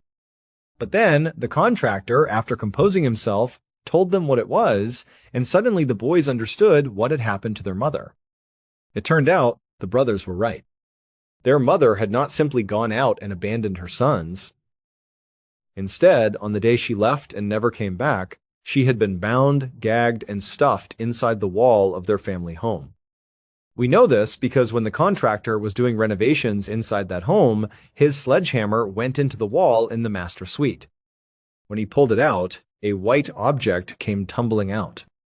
That object was their mother's skull. After pulling apart the wall and looking inside, they found the rest of her skeleton, clearly bound and gagged. Most disturbingly of all, they also found scratch marks inside the wall, suggesting she was alive when she was put in there, desperately trying to get the attention of her sons, but nobody could hear her. Following this horrific discovery, the two brothers went to the police in Mexico City and told them what happened. The police came to the house and looked all over, trying to figure out who killed her, but they could not solve it. The police always suspected the stepfather, given that he went missing a couple of days after the mother did, but they could never locate him. Today, he would be well over 90 years old and is very likely already dead. The brothers were left with a devastating sense of grief, knowing that their mother had been right there the whole time, trapped inside the walls of the home where they lived, while they spent years searching the streets of the city for her. It was a tragic end to a decades-long mystery. They had to deal with the realization that their lives had been completely altered by a monster who lived under the same roof. The trauma was immense, but it also brought them closer together as brothers, having survived such an unimaginable ordeal. They decided to finally tear down the house, unable to live with the physical structure that had held such a dark secret for so long, and instead built a beautiful memorial to honor their mother's life and ensure she was never forgotten. It was a way for them to reclaim their lives and find a sliver of peace. Now, as of right now, we have a brand new show, a history podcast. But wait, it is not like a boring history show. This is not like, when you were in school and you had to sit through lectures about something that happened hundreds, thousands of years ago. It is not that. We are going to pull from history, but we are going to tell the true stories behind moments in history. We are going to give you stories that feel like classic, suspenseful stories with plot twists and crazy points of view. It is going to be classic storytelling, but again, historical is the context. Here, let me give you an example. So if you look back and try to identify the first time true crime sort of became a thing that the public was suddenly interested in, a case that really had nothing to do with them just because it was entertaining, that case would be about this murderer who escaped. And that is kind of all that is available if you look it up. Oh, yep, escaped murderer. That is when true crime became a thing. But did you know that that case, the escaped murderer, was way more compelling and exciting than most people give it credit for? People were interested at the time because there was this crazy transatlantic boat chase, and there was this crazy hunt for the killer, and the killing itself was so grisly. And that story really does not get told much. It is just kind of a statistic in a history book. And so what this podcast does is it finds cases like that and actually shows you why history is so cool and so interesting. And that is just episode 1. So this new history podcast is called A Twist of History, and it is live right now. So go to any platform where you get your podcasts and look up A Twist of History, or just search for Ballen Studios and you can find it that way. Follow the show and tune in each week. And if you really want to, give us a 5-star review. The show is totally free. New episodes every Wednesday. Oh, and one more thing. Be sure to stick around till the end of today's video for a sneak peek of episode 1. It was July 9th, 1910. A 16-year-old boy flies down 4 flights of stairs of a concrete office building and steps out onto Borough High Street on the south bank of the River Thames. The noise hits him immediately. People are rushing down the sidewalk, the road filled with a mix of horse-drawn buggies and rattling automobiles. The street is so crowded it overwhelms the boy. He quickly pulls his hat down further to partially cover his face and starts weaving his way through the foot traffic. He darts his eyes back and forth, convinced that someone is going to recognize him. He can feel his heartbeat all the way up in his ears. He keeps rushing and scanning the street, but nobody pays any attention to him. So, the boy finally relaxes a little. He slows down to a normal walk and makes his way to the entrance of a nearby London Underground station. A few minutes later, the boy sees his father coming towards him, holding a single small suitcase. The boy greets his father, and they run down the steps together into the underground just in time to catch the next train. The boy watches the train doors close and the mass of passengers exiting. He looks around to make sure he still has not been recognized and follows his father on board. As the train car continues to fill up, the boy and his dad lower their heads, avoiding eye contact with their fellow passengers. And finally, the train starts to roll down the underground tracks, and the boy and his father exhale. Their escape from England has begun. It was a quiet, tense moment, but they knew they had to keep moving. But let us talk about what made this case so famous. Back in 1910, there was no internet, no smartphones, and no television. The only way people got their news was through the newspapers that were printed several times a day. And when this particular murder was discovered, it completely captivated the public. The details of the crime were so shocking that they quickly became the talk of the entire city. People were buying every edition of the newspaper just to read the latest updates. The police were under immense pressure to find the killer, but the suspect had a massive head start. He had managed to slip away from London unnoticed, leaving the detectives completely baffled. They had no idea where he had gone, but they knew he had to be fleeing the country. This led to a frantic search of all the major ports in England, with officers checking every ship that was departing for foreign lands. But the suspect was clever. He had disguised himself and was traveling under an assumed name, making it incredibly difficult for the authorities to track his movements. The chase quickly expanded beyond the borders of England, turning into an international manhunt that captured the attention of people all over the world. As the days went by, the tension continued to mount. The police received countless tips from the public, but most of them led to dead ends. They were racing against the clock, knowing that with every passing hour, the suspect was getting further and further away. But then, a breakthrough occurred. A sharp-eyed witness reported seeing a man matching the suspect's description boarding a steamship bound for North America. This ship was already in the middle of the Atlantic Ocean, completely cut off from the rest of the world, with no way for the police to reach it. or so the killer thought. What the suspect did not realize was that this particular ship was equipped with a brand new technology that was about to change the world of crime detection forever. It was a wireless telegraph. The captain of the ship was able to send a message back to England confirming that the suspect was indeed on board and was traveling with a companion who was disguised as his son. This news sent shockwaves through the police department, and they immediately put a plan into action.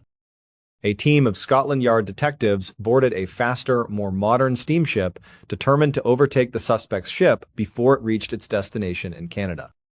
It was a high-stakes, dramatic race across the ocean, with the entire world watching and waiting to see who would win.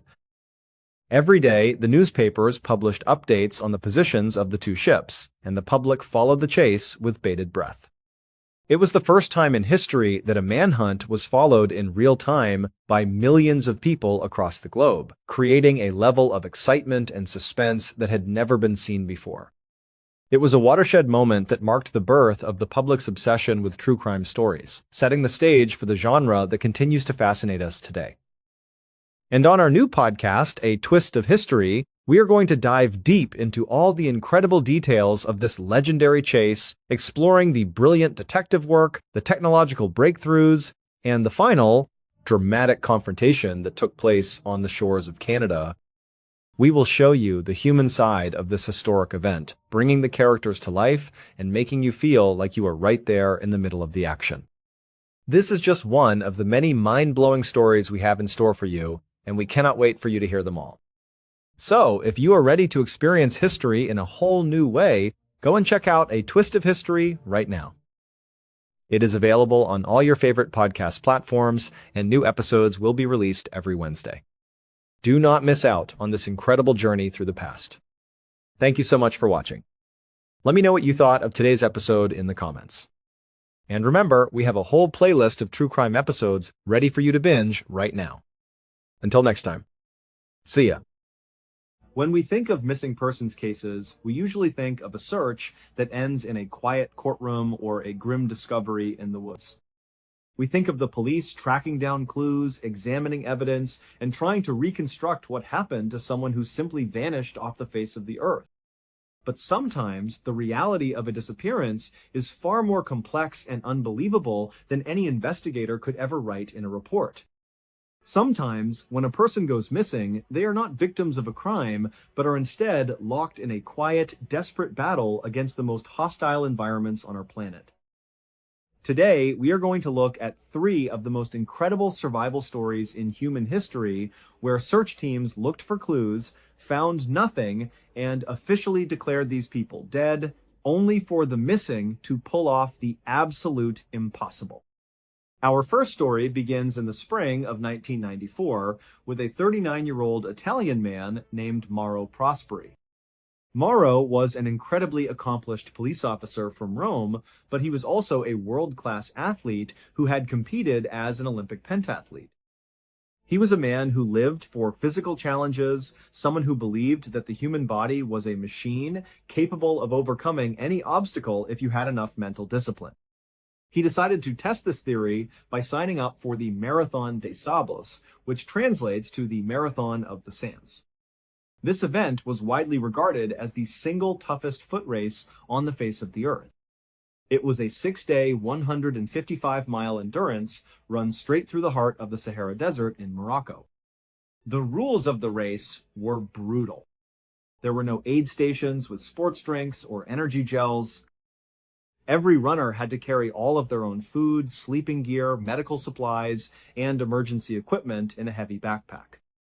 The race organizers only provided a limited amount of fresh water at specific checkpoints along the route, and that was it. The Sahara Desert was so dangerous and unpredictable that before anyone was even allowed to stand at the starting line, they had to sign a very specific document. This document was not just a basic liability waiver. It actually required each participant to write down the exact address where they wanted their body to be shipped in the event that they did not survive the race. To prepare for this terrifying challenge, Mauro had spent months training in a way that most people would find completely insane. He ran 25 miles every single day, often in the peak afternoon heat. To get his body accustomed to the devastating effects of extreme dehydration, he would purposely restrict his water intake during these training runs, forcing himself to keep going on just a few sips of water. He wanted to make sure his mind and body were completely bulletproof before he stepped onto the Saharan sands. But despite his incredible athletic resume and his rigorous preparation, his wife was absolutely terrified. She knew how deadly the Sahara could be, and she begged him to reconsider. But Mauro was confident, even dismissive of the danger. He smiled and told her that the absolute worst thing that could possibly happen to him out there was that he would get a little sunburned. The race kicked off at its starting point in Morocco on April 10th, 1994, under a blazing desert sun. Initially, everything went exactly according to Mauro's plan. He was in peak physical condition, easily keeping pace with the frontrunners of the pack. He was consistently the very first Italian runner to cross the finish line at the end of each daily stage. The event felt less like a survival struggle and more like an exciting adventure. Every afternoon, when Mauro would finish his daily run, he would set up his tent, hang an Italian flag outside the entrance, and wait for his fellow Italian competitors to arrive so they could hang out, chat, and drink tea. He would later say that this initial part of the race was actually some of the most fun he had ever had. But the desert has a way of turning on people when they least expect it, and Mauro's luck was about to run out in the most terrifying way possible. On the fourth day of the race, the competitors set out for the longest and most difficult phase of the entire marathon. This was a massive 50-mile stretch of deep sand dunes and barren gravel plains. When Mauro began running that morning, he noticed that the wind was already starting to pick up, blowing fine grains of sand across the track.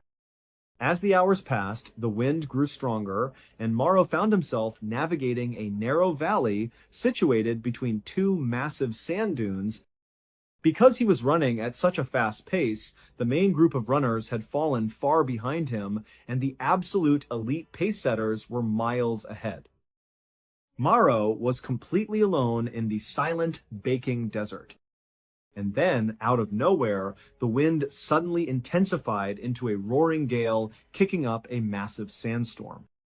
Within seconds, a thick wall of swirling yellow dust and sand completely engulfed him, blotting out the sun and reducing his visibility to absolutely zero.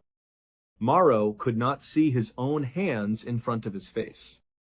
The tiny, sharp grains of sand whipped against his skin like thousands of miniature needles, and every time he tried to breathe, his lungs filled with dust. He knew that if he kept running, he would easily wander off the path and become hopelessly lost. He managed to grope around in the blinding storm until his hands brushed against a large rock formation. He quickly huddled down behind the rock, pulling his head down, wrapping a scarf tightly around his face, and decided that his best option was simply to wait out the storm. He assumed it would pass in an hour or two, and then he could get right back on the trail and continue his run. But the sandstorm did not stop. It raged violently for 8 consecutive hours, burying Mauro under a thick layer of shifting sand as he lay trapped behind the rock.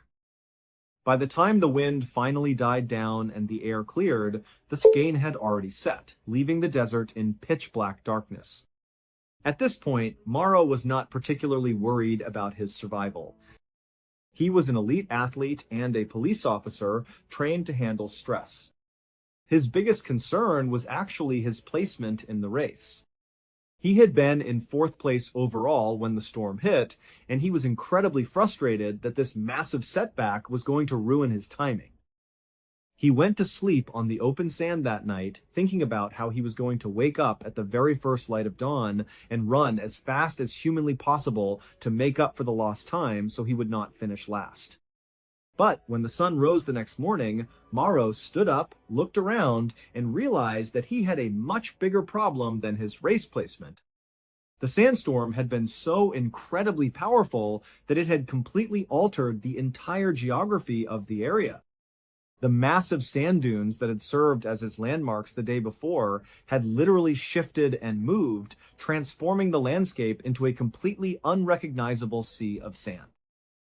Morrow had a compass and a map in his backpack, but they were completely useless to him because he had absolutely no reference points to orient himself. He had no idea which direction he had been running before the storm, and he had no idea where the next checkpoint was. To make matters worse, the race rules required participants to be largely self-sufficient between major checkpoints, meaning Morrow only had a very limited amount of water with him. He had about half a bottle of water left in his pack. The way the race worked was that organizers would distribute fresh bottles of water at each designated checkpoint during the day, with the expectation that runners would drink all of it before reaching the next stop. Because Morrow had been trapped by the storm before reaching the afternoon checkpoint, his water supply was critically low. As he stood there in the quiet desert, Morrow tried to stay calm. He reasoned that other runners must have been caught in the exact same sandstorm. Surely they were also waking up right now, looking around and trying to find their way. He figured all he had to do was find a high vantage point, spot another runner, and they could team up to navigate back to safety. With this plan in mind, Morrow ran up to the crest of a nearby sand dune and scanned the horizon in every direction. But there was nothing. The desert was completely empty, silent, and still. He ran down that dune and sprinted up another one, hoping for a better view. Again, there was only an endless expanse of barren sand. Over the next several hours, Morrow grew increasingly panicked. He spent the hottest hours of the day running from the top of one dune to another, frantically searching for any sign of human life. In doing so, he made a critical mistake. He was sweating profusely under the blazing sun, expending a massive amount of energy and burning through his final drops of water. By late afternoon, with his throat burning and his body trembling from exhaustion, Morrow realized that if he kept running around like this, he was going to die of heat stroke within 24 hours. He stopped, took a deep breath, and forced himself to go into survival mode. He knew that to conserve what little moisture he had left in his body, he had to stop moving during the heat of the day. He decided that from that moment on, he would only travel during the cool hours of the night and the very early morning when the temperature dropped. To prepare for the absolute worst-case scenario, Morrow began urinating into his empty water bottles, saving his own urine to drink later when his fresh water was completely gone. Over the next 2 days, Morrow slowly drifted through the desert, walking in what he hoped was the right direction, but he had no way of knowing if he was making any real progress.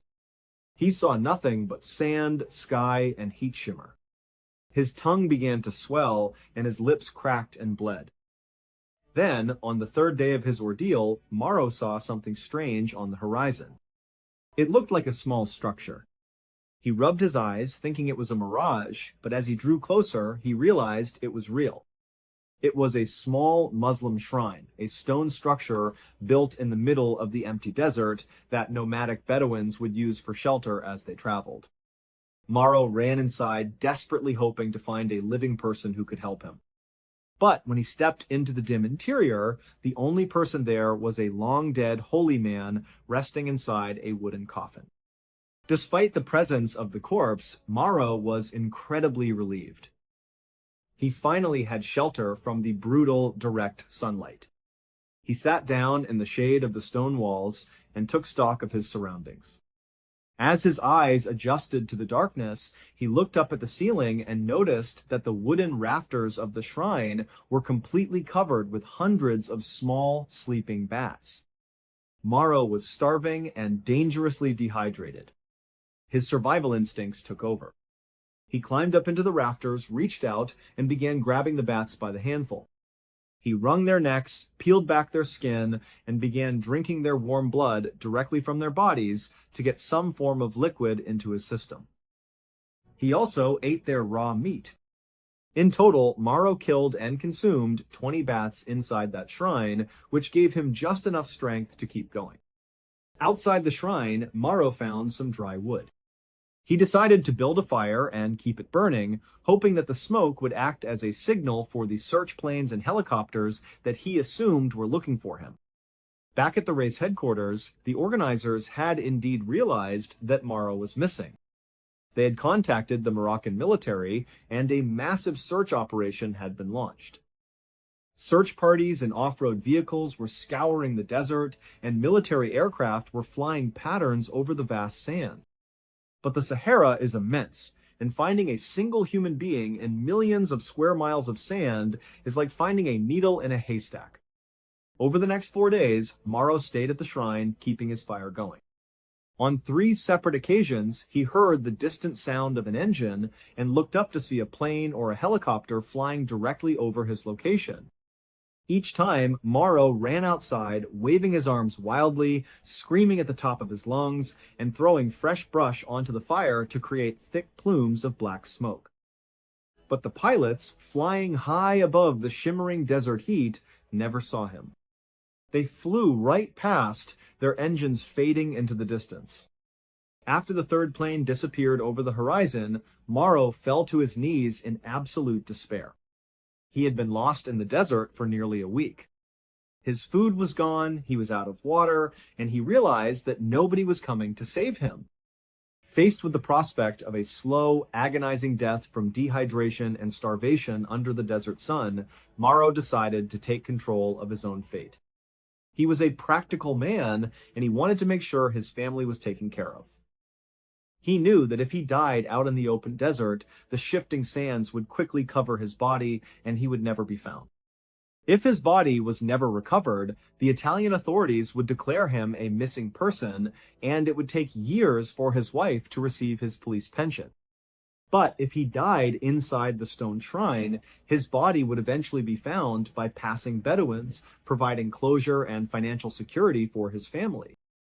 Morrow took a piece of charcoal from his signal fire and wrote a long, emotional farewell message to his wife on the stone wall of the shrine. Then he took his knife, cut his wrist deep, and lay down on the dirt floor, closing his eyes and waiting for death to take him. But the next morning, Morrow opened his eyes. He was still alive. He looked down at his wrists and saw that they had barely bled at all. His body was so severely dehydrated that his blood had become incredibly thick and viscous, clotting almost instantly in the wounds and preventing him from bleeding to death.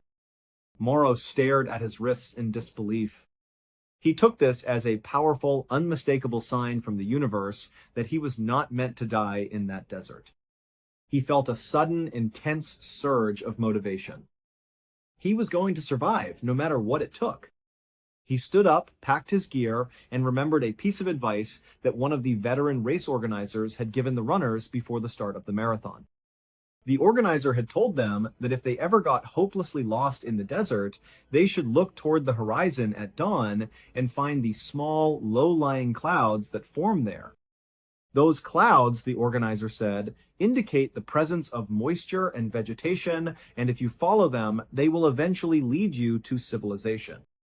Morrow looked out at the horizon, spotted a line of faint clouds in the distance, and began walking directly toward them. For days, Morrow marched across the blistering sand dunes. His mind entered a primal, animalistic state focused entirely on putting one foot in front of the other. Whenever he saw a lizard or a snake scuttling across the sand, he would pounce on it, kill it, and eat it raw on the spot. His tongue was so swollen and dry that he could no longer produce saliva, making it almost impossible to swallow the dry meat, but he forced it down anyway. When he could no longer urinate, he began searching dried-up riverbeds for wild succulents. He would cut the plants open and suck the bitter, moist sap from their stems. He even resorted to pulling the wet wipes out of his backpack and sucking the chemical moisture out of them just to wet his mouth. On the 9th day of his ordeal, Morrow was shuffling across a gravel plain when he saw a small figure in the distance. As he drew closer, he realized it was a young shepherd girl tending to a small herd of goats. When the girl looked up and saw Morrow, she was absolutely terrified. He looked like a living corpse. His skin was blackened and burned by the sun, his clothes were tattered and covered in dirt, his eyes were sunken deep into his skull, and he had lost over 30 pounds of body weight. The girl screamed and ran away as fast as she could. Morrow was too weak to chase after her, and he sank to the ground, devastated that his one chance at rescue was running away. But the girl had actually run back to her nomadic tribe's camp to tell them about the strange, ghostly man in the desert. A few minutes later, several men from the tribe came riding over the dunes. They wrapped Morrow in blankets, placed him on a camel, and brought him back to their camp. They gently gave him goat's milk and water, nursing him until local authorities could be contacted. When the police finally arrived to pick Morrow up and took him to a hospital, they realized something absolutely shocking. Morrow had walked over 181 miles from where he had originally gotten lost during the race. He had crossed the entire border of Morocco and had walked deep into the territory of neighboring Algeria. Back in Morocco, the search parties had called off their rescue efforts days ago. The only clue they had ever found was a single, discarded shoelace belonging to Morrow, and they had officially concluded that he had perished in the sand. His family was preparing for his funeral when they received the unbelievable phone call that he was alive in an Algerian hospital. It would take Morrow 2 full years of intense medical treatment and physical therapy to fully recover from the damage his organs suffered during those 9 days in the desert. But his spirit was never broken. Once he was fully healed, Morrow returned to the sport he loved, ultimately going on to complete 8 more extreme desert ultramarathons. Our second story of incredible survival takes us away from the hot, dry sands of the Sahara and drops us right into the middle of the vast open water of the Pacific Ocean. The date was November 17th, 2012, and we are off the coast of Chiapas, Mexico. A 35-year-old man named Jose Salvador Alvarenga was preparing for a deep-sea fishing trip. Jose was an incredibly experienced commercial fisherman who had spent years working on the water. He knew how to handle boats, he knew how to read the weather, and he knew exactly where to find the most valuable fish in the deep ocean. On this particular day, Jose had volunteered to take on a grueling 30-hour shift for his fishing company. He was hoping to catch a massive haul of sharks, marlins, and sailfish, which were highly lucrative. Normally, Jose went out to sea with his regular fishing partner, a seasoned professional who could handle any situation. But at the very last minute, his partner had to back out of the trip. Jose was determined to go anyway, so he looked around the docks for anyone else who was willing to work. The only person available was a 23-year-old named Ezequiel Cordoba.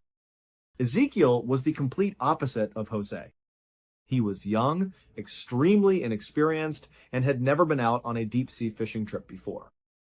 Jose knew that Ezequiel would not be of much help if things got rough, but he figured that since it was only a short 30-hour trip and they would not be traveling too far from the shoreline, nothing major could go wrong. He agreed to take the young rookie along. The 2 men climbed aboard Jose's 24-foot fiberglass skiff. The boat was a simple, open-hulled vessel equipped with a small outboard motor, a radio, various fishing lines, and a massive insulated icebox to hold their catch. They pushed off from the Mexican shore and headed out into the ocean. At first, their trip was an absolute success. Within just a few hours of dropping their lines, they hit a massive school of fish. They were pulling in valuable sharks and marlins one after the other, and the giant icebox was quickly filling up to maximum capacity. Their luck was so incredible that they lost track of time. In the late afternoon, Jose noticed a dark line of heavy clouds forming on the horizon, signaling an approaching storm. A seasoned fisherman would normally pack up and head back to port immediately. But Jose and Ezequiel were having the run of their lives, and they decided to wait and catch just a few more fish before heading back. This decision would prove to be a fatal mistake. The storm that was rolling in was not a typical tropical squall. It was a massive, historically violent weather system. By the time Jose finally started up the outboard motor and turned the skiff toward the Mexican coast, the storm was already upon them. The rain began to fall in heavy, blinding sheets, completely obscuring the coastline and reducing their visibility to just a few feet. The wind howled, and the waves quickly grew into towering walls of water that battered the small fiberglass boat. Jose tried to use his compass to navigate, but the wind and currents were too strong. To make matters worse, the skiff was incredibly heavy, loaded down with nearly 1,000 pounds of freshly caught fish. The boat was sitting dangerously low in the water, taking on waves with every passing minute. Realizing they were in imminent danger of sinking, Jose shouted to Ezekiel that they had to lighten the load. Together, they began tossing their valuable catch back into the ocean, watching 1,000 pounds of hard-earned fish disappear into the dark, churning waves. Even with the lightened boat, they could make no progress against the storm. The wind was pushing them further and further away from the safety of the shore. Realizing that fighting the waves was burning through their limited fuel, Jose made the difficult decision to shut down the engine. He told Ezekiel that their best chance of survival was to simply ride out the storm, letting the boat drift until the weather cleared, and then they would use their remaining fuel to navigate back to land. But the storm did not end. It continued to rage with terrifying intensity for 5 straight days. The two men were trapped in a living nightmare.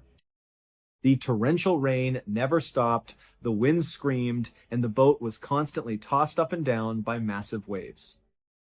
They had no shelter on the open skiff, and they were constantly soaked and shivering from the cold.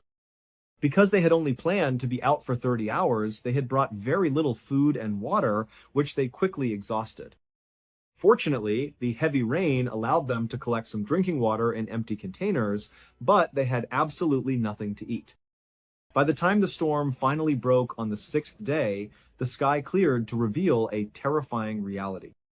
They were completely lost in the middle of the vast, empty Pacific Ocean. The damage to their boat was catastrophic. The violent waves had completely ripped the outboard motor off the transom, and it was gone.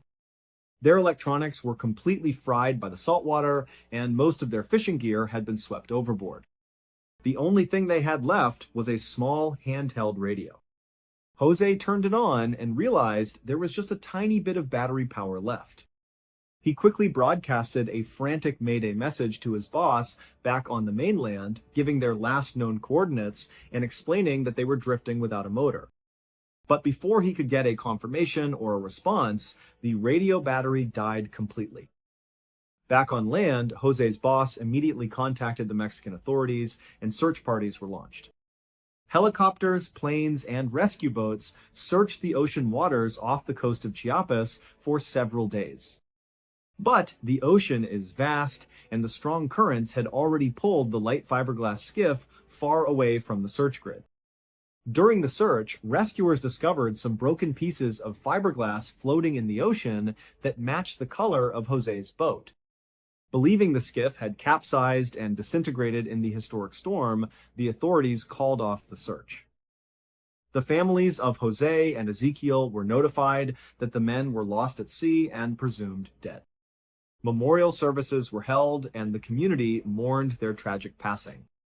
But out on the open ocean, the two men were still very much alive, drifting slowly westward. As the days turned into weeks, they had to quickly adapt to their new, hostile environment. Jose's lifetime of fishing experience became their greatest asset. He figured out how to use his bare hands to catch small sea turtles that swam near the boat. He would lean over the side, grab them by their shells, and haul them aboard. They would crack the shells open, eat the raw meat, and drink the warm turtle blood, which provided them with crucial hydration and nutrients. Jose also learned to catch small fish that hid under the shadow of the boat, and he would grab seabirds that landed on the skiff's edges, wringing their necks and eating them raw. Whenever it rained, they would collect the water in empty containers, but during the long, dry spells, they had to resort to drinking their own urine and turtle blood to survive. Jose tried his best to stay positive, constantly telling Ezekiel that they would eventually drift into a shipping lane and be spotted by a commercial cargo ship, or that they would eventually hit land. He kept track of the passage of time by carefully monitoring the cycles and phases of the moon, scratching marks into the side of the boat. But while Jose was mentally tough and adapted to the brutal routine, young Ezekiel was completely falling apart. He had never been out on the ocean like this, and the constant movement of the boat, the blazing sun, and the horrific diet of raw meat and blood began to take a severe psychological toll on him. He fell into a state of profound catatonic depression. By the 4th month of their drift, Ezekiel's body began to reject the raw turtle and bird meat. Every time he tried to swallow a piece, he would immediately become violently ill, throwing up what little moisture he had left. He grew weaker by the day, and eventually, he simply gave up. He refused to eat, despite Jose's desperate pleas and attempts to force-feed him. In early 2013, Ezekiel Cordoba closed his eyes and died of starvation and dehydration. Ezekiel's death was a crushing blow to Jose. Even though the young man had not been able to help with the physical survival tasks, his presence had kept Jose sane. He was someone to talk to, someone to share the burden of their terrifying reality. Now, Jose was completely alone in the middle of the infinite ocean. He fell into a deep, dark depression. For 6 consecutive days, Jose could not bring himself to touch Ezekiel's body. He simply sat on the opposite side of the small skiff, staring at his deceased friend, talking to him as if he were still alive. He even contemplated jumping overboard to end his own life. But on the 7th day, a sudden wave of clarity washed over Jose. He realized that if he did not dispose of the body, it would begin to decay and bring disease, ending his own chances of survival.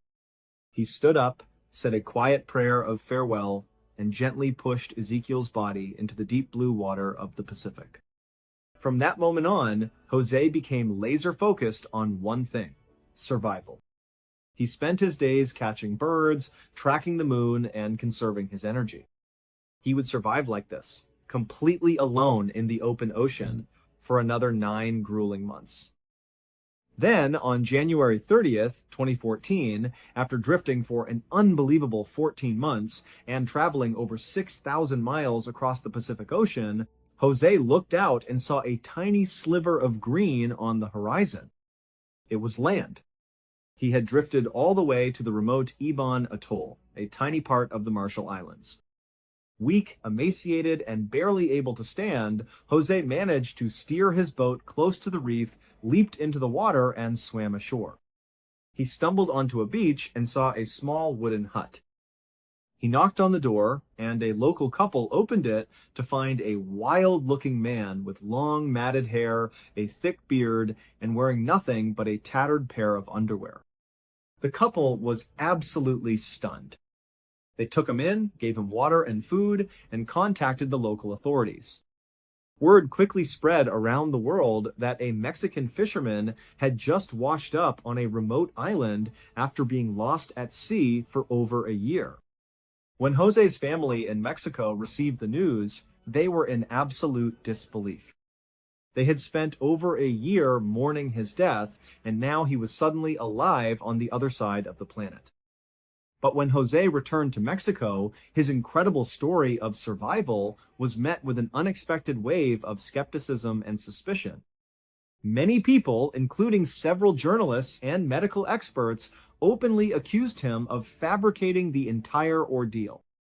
They pointed out that when he was first rescued, he did not look like someone who had been starving on a boat for 14 months. He was somewhat heavy, and his skin was not as severely damaged as they expected. Furthermore, they argued that it was medically impossible for a human to survive that long without developing scurvy, a deadly disease caused by a severe lack of vitamin C, which is found in fresh fruits and vegetables. However, medical experts who thoroughly examined Jose quickly debunked these claims. They explained that a diet consisting entirely of raw sea turtles, fish, and seabirds actually contains high levels of vitamin C, particularly in the eyes, livers, and blood of the animals, which Jose had consumed. This unique diet had kept scurvy at bay. Additionally, oceanographers and researchers at the University of Hawaii ran a series of advanced computer simulations using historical wind and current data from late 2012 to early 2014. The results were clear. An unpowered boat drifting from the coast of Mexico would be carried by the North Equatorial Current directly to the Marshall Islands, exactly where Jose had washed ashore. The most painful challenge for Jose came when the family of Ezequiel Cordoba filed a massive lawsuit against him. They accused Jose of murdering their son and eating his body to survive those 14 months at sea. They claimed that this was the only logical explanation for how Jose had managed to stay so well nourished while their son had supposedly starved to death. Jose was deeply hurt by these accusations, as he had tried everything in his power to save the young man. To prove his innocence, Jose agreed to undergo multiple comprehensive lie detector tests administered by independent forensic experts. He passed every single test with physical indicators proving his absolute honesty, confirming that he had never harmed Ezequiel and had only disposed of his body after he had naturally passed away. Today, Jose lives a quiet, isolated life in a small, landlocked town in El Salvador. He refuses to go anywhere near the ocean, terrified of the vast blue water that kept him prisoner for over a year. Our third and final story of survival takes us to the skies above South America and then deep into the dense, dark interior of the Amazon rainforest. The date was December 24th, 1971, and a 17-year-old German girl named Juliane Kepke was standing in the busy airport terminal in Lima, Peru. Juliane had just graduated from high school, and she was traveling with her mother, Maria. They were waiting to board a flight to the jungle city of Pucallpa, where Juliane's father, Hans Wilhelm Kopke, was waiting for them. Her father was a famous zoologist who ran a remote research station deep in the Amazon, and the family was looking forward to spending Christmas together. The airport was completely packed with holiday travelers, and everyone was incredibly frustrated because their flight, Lanza Flight 508, was running over 7 hours late. The delay was caused by severe, turbulent weather conditions over the Andes Mountains, which made flying extremely dangerous. Many passengers were complaining and demanding refunds, but Juliane and her mother were just anxious to get home, so they decided to wait. Finally, the flight was cleared for departure, and the passengers boarded the Lockheed Electra turboprop aircraft. Shortly after takeoff, the plane began to encounter moderate turbulence as it climbed into the cloudy Peruvian sky. Juliane, who had flown many times before, actually found the gentle shaking of the plane to be somewhat exciting. Her mother, however, was highly nervous, gripping the armrest tightly with white knuckles. As the plane flew higher, heading directly into a massive active thunderstorm, the turbulence grew progressively worse.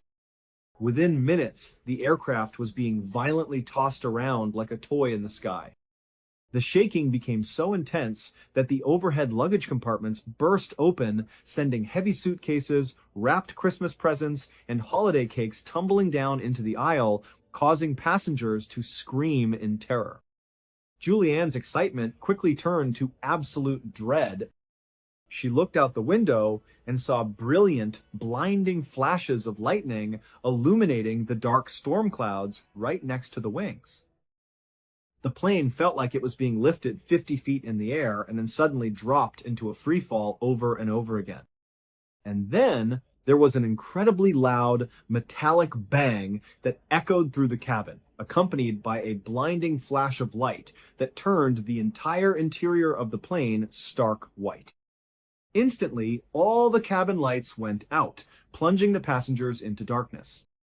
Juliane looked out the left window and saw thick black smoke and bright orange flames pouring out of the engine on the wing. The plane entered a steep, near-vertical nosedive, screaming toward the earth at hundreds of miles per hour.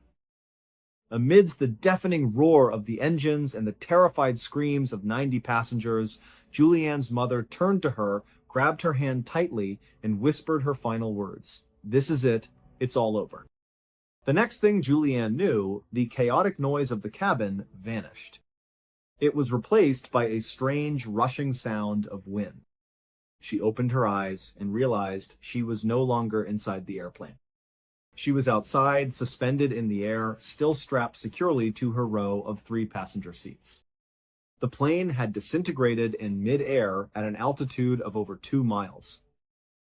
Julianne was in a state of freefall, plummeting 10,000 feet toward the dense canopy of the Amazon jungle below. She watched the green tops of the trees rushing up to meet her, feeling an overwhelming sense of profound loneliness as she fell through the sky. And then she lost consciousness. When Julianne woke up the next day, she was lying on the wet jungle floor. She looked up at the sky through a small gap in the thick canopy above, and the very first words she spoke out loud were, "I survived." She tried to stand, but her body was in immense pain. She had suffered a broken collarbone, a concussion, a deep bleeding gash in her leg, and a swollen, blackened eye. She had also lost her glasses during the fall, and because she was extremely nearsighted, the entire jungle around her was a blurry green haze. She was wearing only a sleeveless summer mini dress, and she had lost one of her flip-flops during the fall. She began shouting for her mother, her voice echoing through the dense forest. But there was no reply, only the chatter of birds and insects. She was completely alone. Back in Lima, when Flight 508 disappeared from military radar, a massive search and rescue operation was immediately launched. Over the next several days, dozens of search planes and helicopters flew patterns over the vast, dense Amazon rainforest, trying to locate the crash site. But the triple canopy jungle of the Amazon is so incredibly thick and overgrown that it acted like a giant green blanket, completely hiding the wreckage from the air. The pilots could see nothing but endless treetops.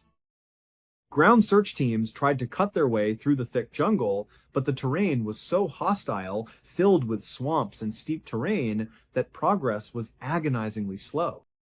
The authorities eventually began to lose hope, believing that all 91 passengers had died on impact and that the jungle had swallowed them whole.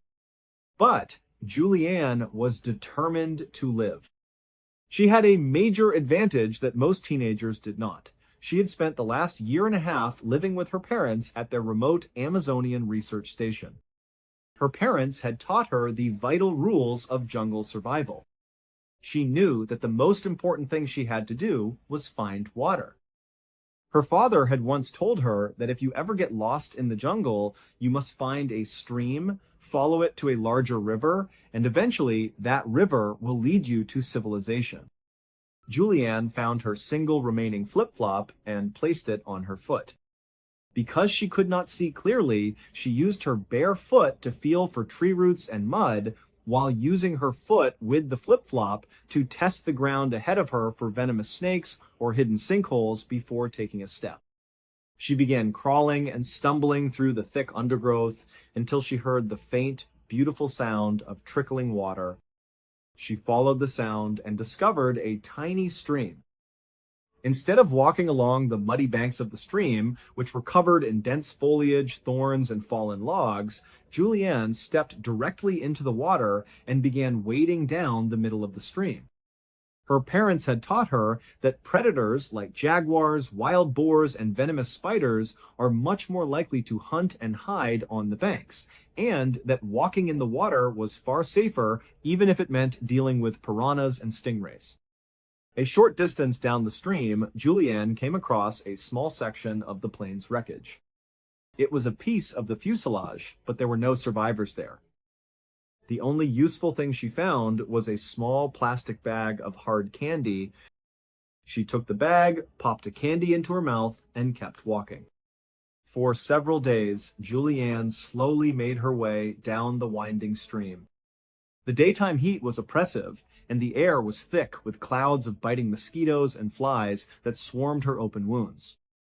At night, the temperature dropped, and because she was wearing only a thin mini dress, she would shiver uncontrollably on the damp ground, unable to sleep.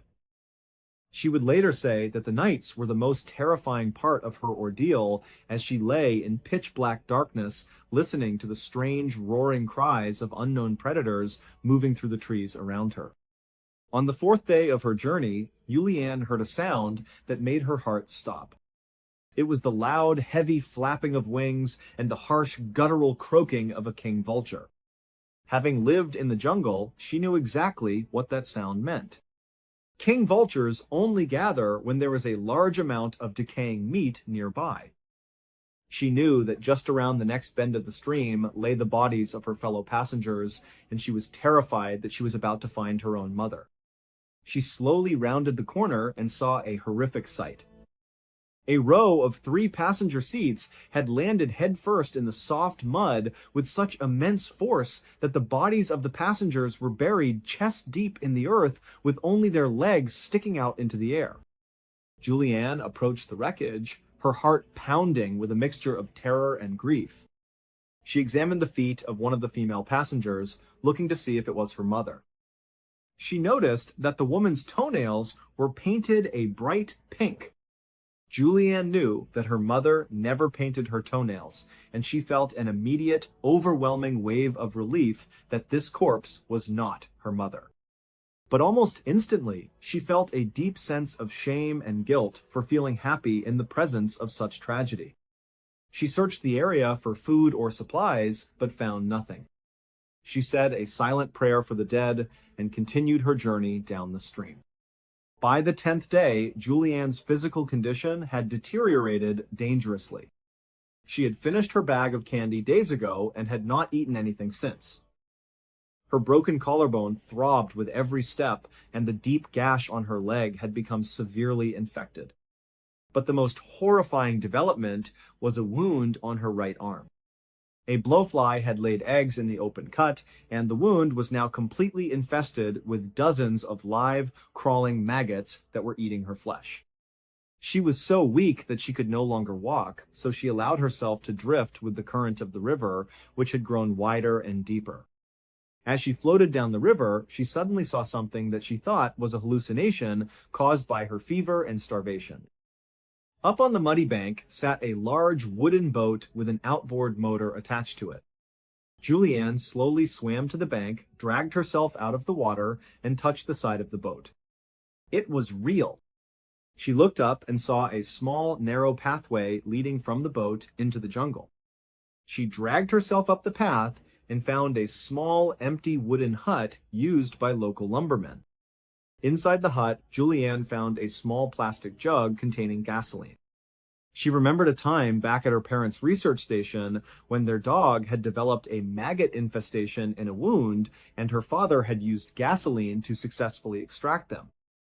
Julianne poured the harsh, burning fuel directly into the deep wound on her arm.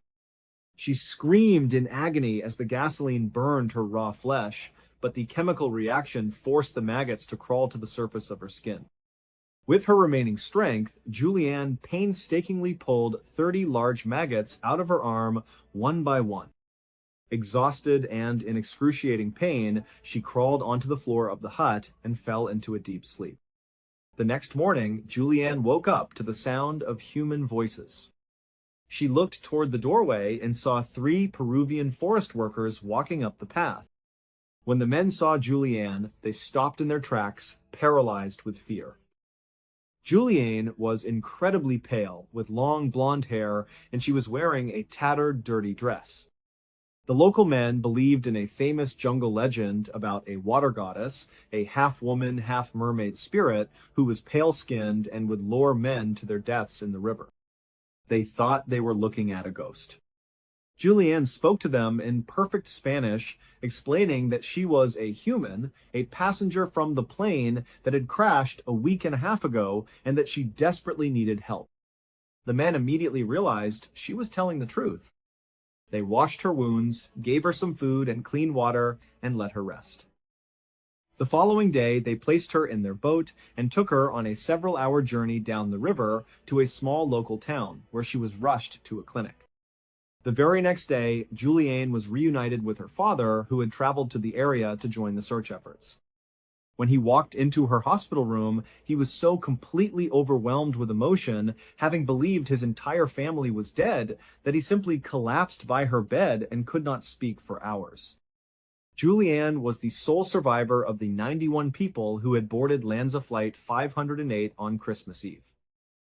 A few weeks after her rescue, search teams finally located the main crash site deep in the jungle. There, they made a heartbreaking discovery.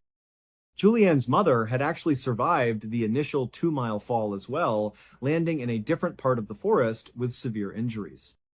But because she was unable to move and the search planes could not see through the thick canopy, she had survived for several agonizing days alone in the dark before finally succumbing to her wounds.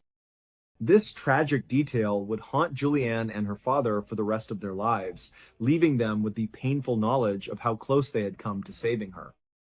Julianne recovered from her physical injuries and went on to study biology, just like her parents.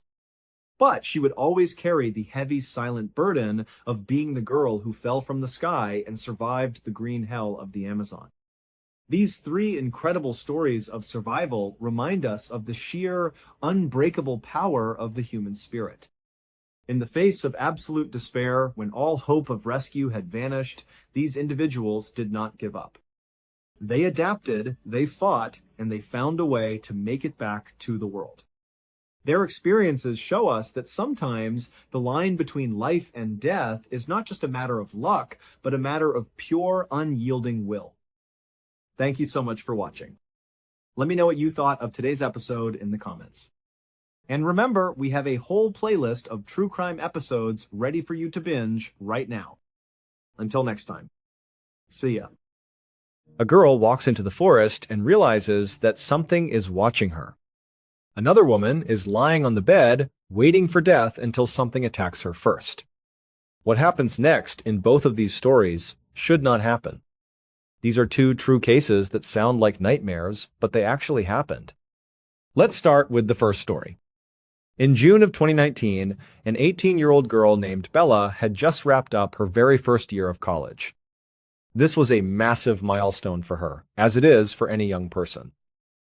You spend your entire life living under your parents' roof, following their rules, and staying within the comfortable boundaries of your hometown. Then, suddenly, you are thrown into this completely new environment with thousands of strangers, difficult classes, and a level of independence you have never experienced before. Bella had worked incredibly hard during her freshman year, studying late into the night, preparing for exams, and trying to find her place in this new, fast-paced academic world. By the time the summer break finally arrived, she was absolutely exhausted, both mentally and physically. She was desperate for a break, and more than anything, she was incredibly excited to return to her quiet, peaceful hometown. Her hometown was not a bustling city or a typical suburb. It was a very small, quiet village nestled deep in the mountains of France. This village was the kind of place where time seemed to have stopped a century ago. It was incredibly quaint, with old stone buildings, narrow cobblestone streets, a small bakery, and a very slow, peaceful pace of life. But the most defining feature of this village was its geography. It was completely surrounded on all sides by a massive, dense forest. This forest did not just sit near the village, it felt like it was actively swallowing it. The trees grew thick and tall, running right up to the edges of the roads and the backyards of the houses. For most people, a forest that vast and thick might feel a bit intimidating or even claustrophobic. But for Bella, who had lived there her entire life, this forest was her backyard. It was her playground, her escape, and her favorite place to be. Ever since she was a little girl, Bella had spent countless hours exploring those woods. It was a normal thing for the local kids to do. They would go on hikes, climb trees, and build forts in the brush. But Bella had one very specific place in that forest that she loved more than anywhere else in the world. It was a man-made lake that sat deep within the wilderness. To get to this lake, you could not just walk out of your back door and find a paved path. You had to know exactly where you were going because the route was complicated and there were absolutely no signs, maps, or trail markers to help you. The layout of this journey is incredibly important to understand because every single detail of this route would play a major role in the terrifying events that were about to unfold. To get to this made lake, Bella would start by leaving her parents' house, getting into her car, and driving about 2 miles down the main winding road that led away from the village. This road cut through the mountains, with the thick tree line bordering the pavement on both sides. After driving exactly 2 miles, Bella would pull her car onto a small, unmarked dirt shoulder on the side of the road. To any passing driver, this shoulder looked like nothing. It just looked like a random spot where someone might pull over if they had a flat tire. There were no signs indicating a trail, no maps, and no indication that anything of interest lay beyond the tree line. But Bella knew the area. Once she parked her car, she would step out onto the dirt shoulder, lock her doors, and walk directly toward the wall of trees. Right at the edge of the forest, almost completely hidden by thick brush and low-hanging branches, was a tiny, faint trail. It was barely wide enough for one person, resembling a narrow goat path more than a hiking trail. Bella would step onto this path and immediately began walking due north, straight into the thickest part of the tree line. For the first few minutes, she would have to push her way through heavy branches and low foliage. The forest was incredibly quiet, with only the sounds of her own boots stepping on the dirt, dry leaves, and pine needles. But after walking for a short distance, the thick brush would suddenly give way, and she would find herself in a small, beautiful clearing. Running right through the middle of this clearing was a crystal-clear stream. The stream flowed from north to south, and right along its eastern bank was a slightly more defined dirt path. Bella would step onto this path next to the stream and begin her long journey north. She would walk along this stream for about an hour. It was a steady, peaceful hike. The water bubbled over the gray rocks to her left, and the tall canopy of the ancient pine trees blocked out most of the direct sunlight, keeping the air cool, damp, and smelling of pine. She knew every bend in the stream, every large boulder, and every fallen log. She had made this walk dozens of times throughout her childhood. After about an hour of hiking along this stream, the trail next to the water would make a sharp left turn. It veered away from the stream and headed deeper into the woods toward another part of the mountain. But Bella did not follow the trail to the left. Instead, she would step off the path and walk directly into the stream itself. For the final leg of her journey, she had to hop from stone to stone, walking directly in the shallow, cold water, continuing to follow the stream's path northward. This part of the hike took about 20 minutes of careful, slow movement to avoid slipping on the wet rocks. At the end of this 20-minute stretch of river walking, the small stream would finally empty into a much larger body of water. This was a wide, fast-flowing river that ran from east to west. Once Bella reached this large river, she would turn left and walk along its grassy bank for a short distance. And then, suddenly, the trees would open up completely, and she would find herself standing on the edge of the man-made lake. The lake was absolutely stunning. It was a massive, wide-open expanse of water surrounded on all sides by a thick, unbroken wall of green trees. Because it was so deep in the forest, and because the route to get there was so difficult, long, and completely unmarked, virtually nobody else ever came here. In all the years Bella had been visiting this lake, she had literally never run into another human being. It was her own private sanctuary. She could sit on the shore, listen to the wind rustling the leaves, and feel completely isolated from the worries of the world. All told, the journey to get to the lake took about 2 hours of solid, fast-paced hiking. And, of course, getting back to her car took another 2 hours. So, any trip to the lake was a major 4-hour commitment. But to Bella, it was always worth it. It was her favorite routine, and it was the very first thing she wanted to do now that she was back home from college. And so, on a beautiful, clear morning in June of 2019, Bella decided it was time to make the hike. The weather was perfect. The sky was a bright, pale blue, the sun was shining warmly, and the temperature was incredibly comfortable. She packed her backpack with a couple of bottles of water, a light snack, her wallet, and her phone. She told her parents she was heading out for a hike, which was a very normal thing for her to say, so they did not think twice about it. She got into her car, drove the 2 miles to the unmarked dirt shoulder, parked, and stepped into the cool, quiet forest. She found the tiny goat path, pushed through the initial brush, and soon reached the clearing with the stream. She stepped onto the path running next to the water and began her steady, comfortable hike. She was about an hour into the journey, walking along the bubbling stream, enjoying the quiet beauty of the woods, when she suddenly stopped dead in her tracks. She stood completely still, tilting her head to the side, trying to make sense of what she was hearing. The forest was normally filled with very predictable, natural sounds. She would hear the wind rustling the high canopy, the chirping of local birds, the occasional scurry of a small rodent in the dry leaves, and the constant soothing sound of the bubbling stream. But now, cutting through those familiar sounds was something completely foreign, artificial, and out of place. She heard the distinct, sharp sound of a bell ringing somewhere deep in the forest. It was not a soft, gentle sound like a wind chime dangling from a porch. It was a very crisp, metallic clang. It sounded like it was coming from somewhere far in front of her, deeper along the path she was currently traveling. The sound was incredibly abrupt, and it immediately made her feel a little uneasy. In all her years of exploring these woods, she had never heard anything like it. Bella stood there, holding her breath, listening closely. Her mind immediately began searching for a logical, rational explanation. She thought that maybe a local resident had lost their dog, and the dog was running through the woods wearing a collar with a small bell on it. It was a common thing for hunters or pet owners in rural areas to put bells on their animals so they would not lose track of them in the thick underbrush. But as she listened, she realized the sound was too heavy, too deep to be a small dog bell. This sounded like a much larger, sturdier iron bell. It had a deep, resonant clang to it. And then she thought of an even stranger explanation.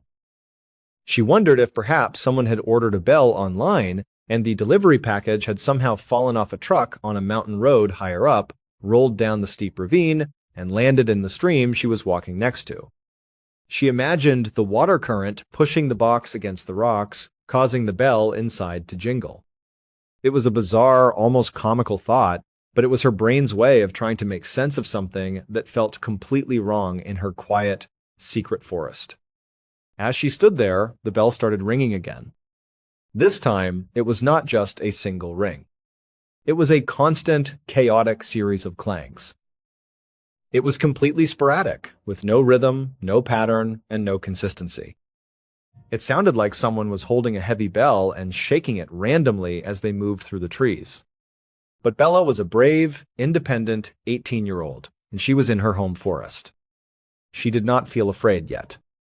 She was mostly just incredibly intrigued and curious. She decided that since she was already hiking in that direction anyway, she would just keep walking and see if she could find the source of the sound. She stepped forward and continued her hike along the stream.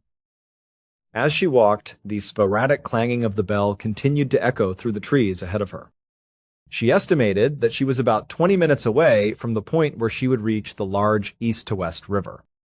She kept her eyes focused on the path ahead, expecting to see a dog, a person, or perhaps even a lost cow wandering through the brush.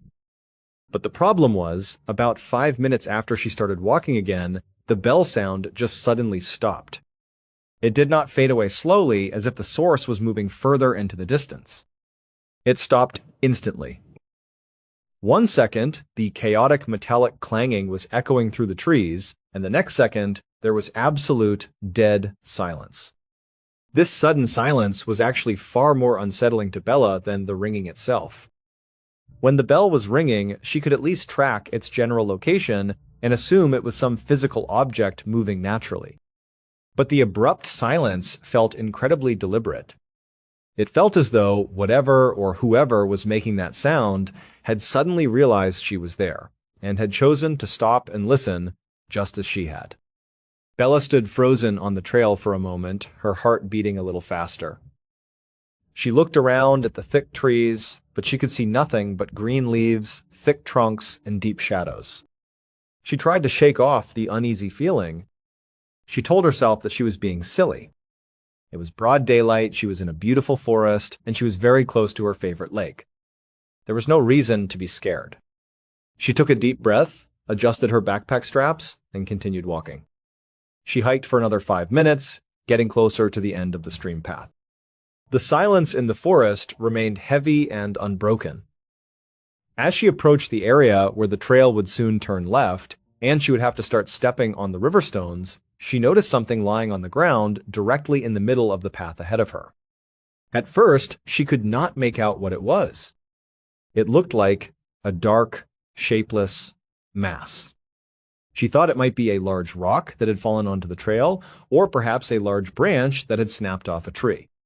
But as she took a few more steps closer, she realized it was the body of an animal.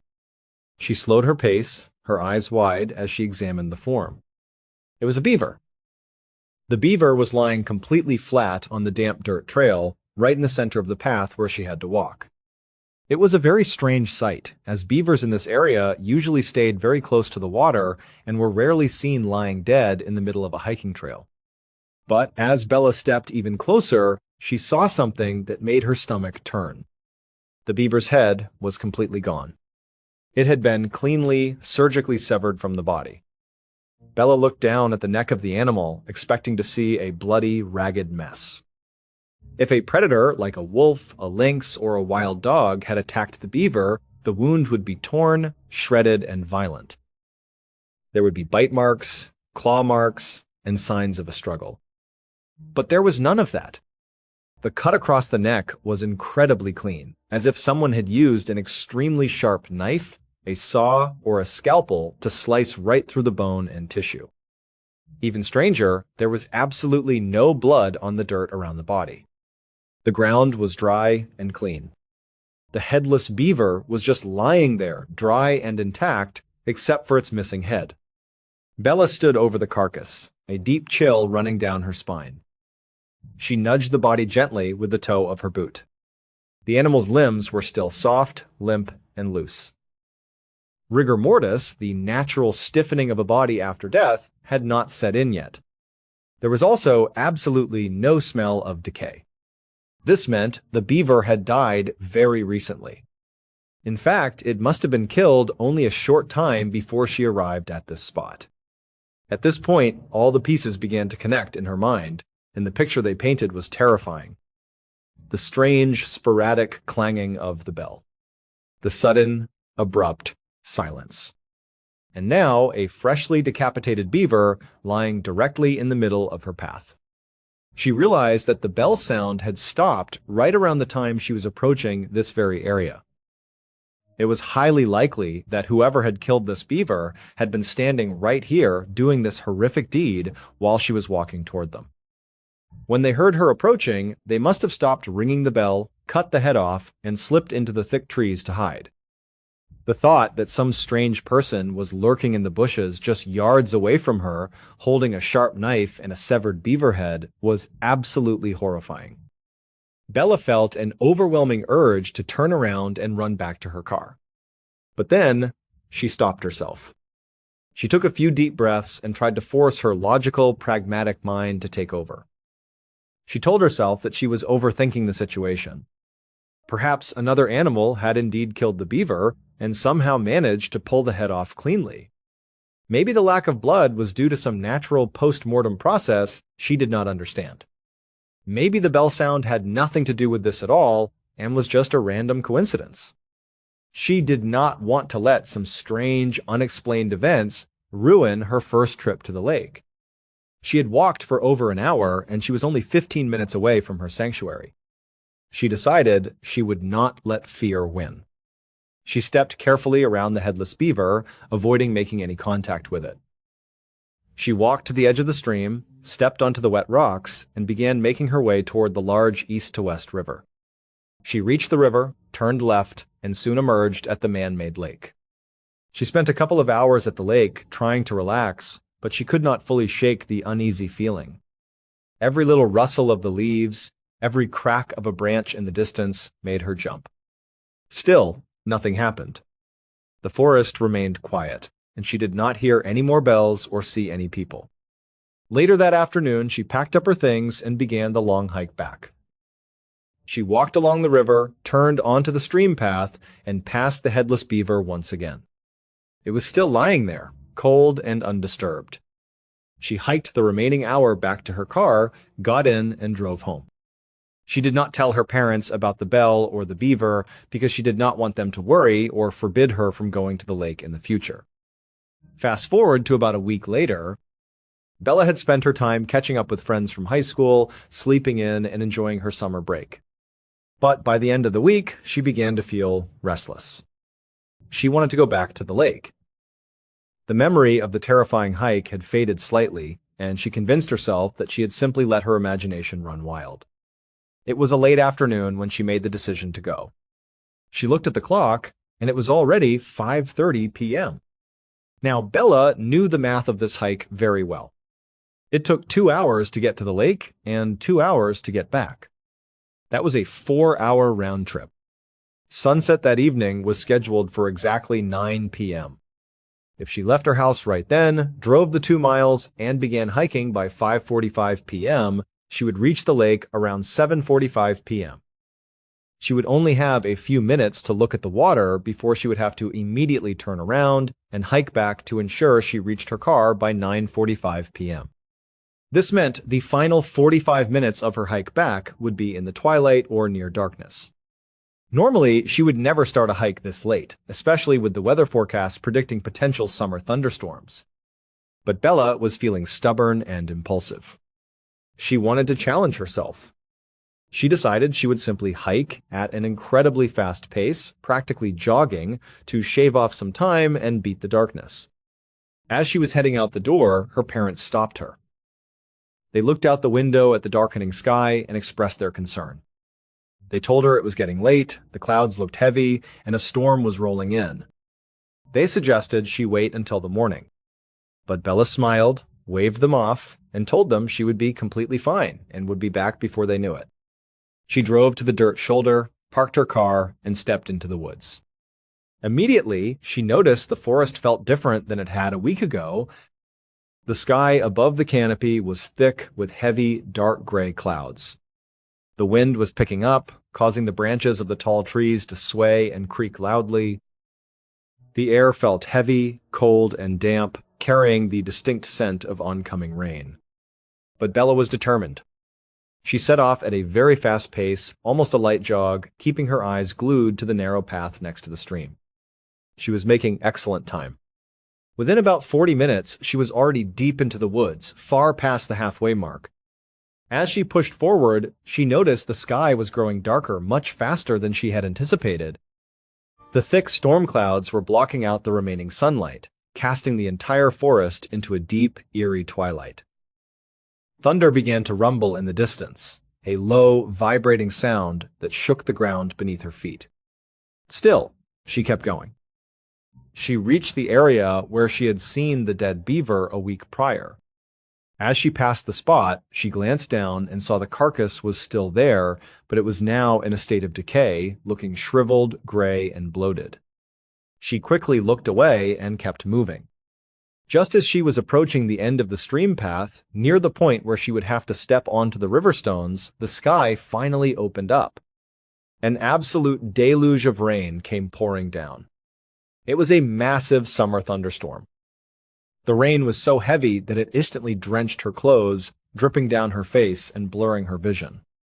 Lightning flashed brightly through the trees, followed immediately by deafening cracks of thunder that seemed to explode right over her head. At this point, Bella was standing at the edge of the large east-to-west river, just 15 minutes away from the lake. She was shivering from the cold rain, and she could barely see more than a few feet in front of her. She looked at her watch. It was already past 8 p.m. She realized she had made a terrible mistake. The storm had made it virtually dark already. The rocks in the stream would be incredibly slick and dangerous to walk on, and the water level would surely begin to rise. If she pushed onto the lake, she would be adding another 30 minutes to her trip, forcing her to navigate the treacherous forest in complete pitch-black darkness during a violent storm. With a heavy heart and a growing sense of anxiety, Bella decided to turn back. She had to abandon her goal. She turned around and began her retreat. She walked as fast as she safely could, keeping her head down to shield her eyes from the driving rain. She kept her focus entirely on her feet, watching every step to ensure she did not slip on the muddy, wet trail or trip over the exposed tree roots. She had been walking back along the stream trail for about 10 minutes, completely focused on the ground, when her head suddenly collided with something. The impact was soft but solid, a strange, squishy sensation that caught her completely off guard. She let out a sharp gasp and stumbled backward, rubbing her forehead. She blinked away the rainwater and looked up to see what she had run into. Dangling from a low-hanging branch directly over the middle of the trail, right at her eye level, was the dead beaver. But it was not as she had left it on the ground. Someone had taken the decaying headless carcass from the dirt and used a thick cord to hang it from the tree branch. The animal was suspended in midair, swaying gently in the wind and rain. Its front paws had been pulled forward and tied together, positioned as if it were holding something. And resting on top of those tied paws, facing directly toward Bella, was the severed head of the beaver. It had been crudely, violently stitched onto the paws with thick black thread. The empty, dead eyes of the animal seemed to stare directly into Bella's soul. Bella let out a horrified shriek, her heart leaping into her throat. She stumbled back several steps, her breath coming in short, panicked gasps. She knew with absolute certainty that this had not been here when she walked past this spot 40 minutes ago. It was physically impossible for her to have missed a dangling dead beaver at eye level in the middle of the narrow path. This meant that while she was walking toward the river, someone had picked up the decaying carcass, climbed up, tied it to the branch, stitched the head to the paws, and positioned it specifically for her to run into on her way back. And that meant whoever did this was still out here. They were in the woods with her, right now, in the pitch black and the pouring rain. An overwhelming wave of primal terror washed over Bella. She realized she was in extreme danger. She had to get out of the forest immediately. She told herself to stay calm, to not panic, because if she lost her footing or got lost in the dark, she would be completely at the mercy of whoever was lurking in the shadows. She stepped off the trail, brushing past the wet ferns to get around the dangling carcass. Once she was past it, she began to walk at an incredibly fast pace. She did not want to run yet, because she feared she would trip and break her ankle. But as she pushed forward through the dark, she began to hear something over the sound of the wind and the rain. She heard the sound of footsteps behind her. They were heavy, fast steps crashing through the thick brush and snapping branches. The sounds were close, far too close. Bella felt the hairs on the back of her neck stand up. She wanted to turn around to see what was there, but she was too terrified of what she might see.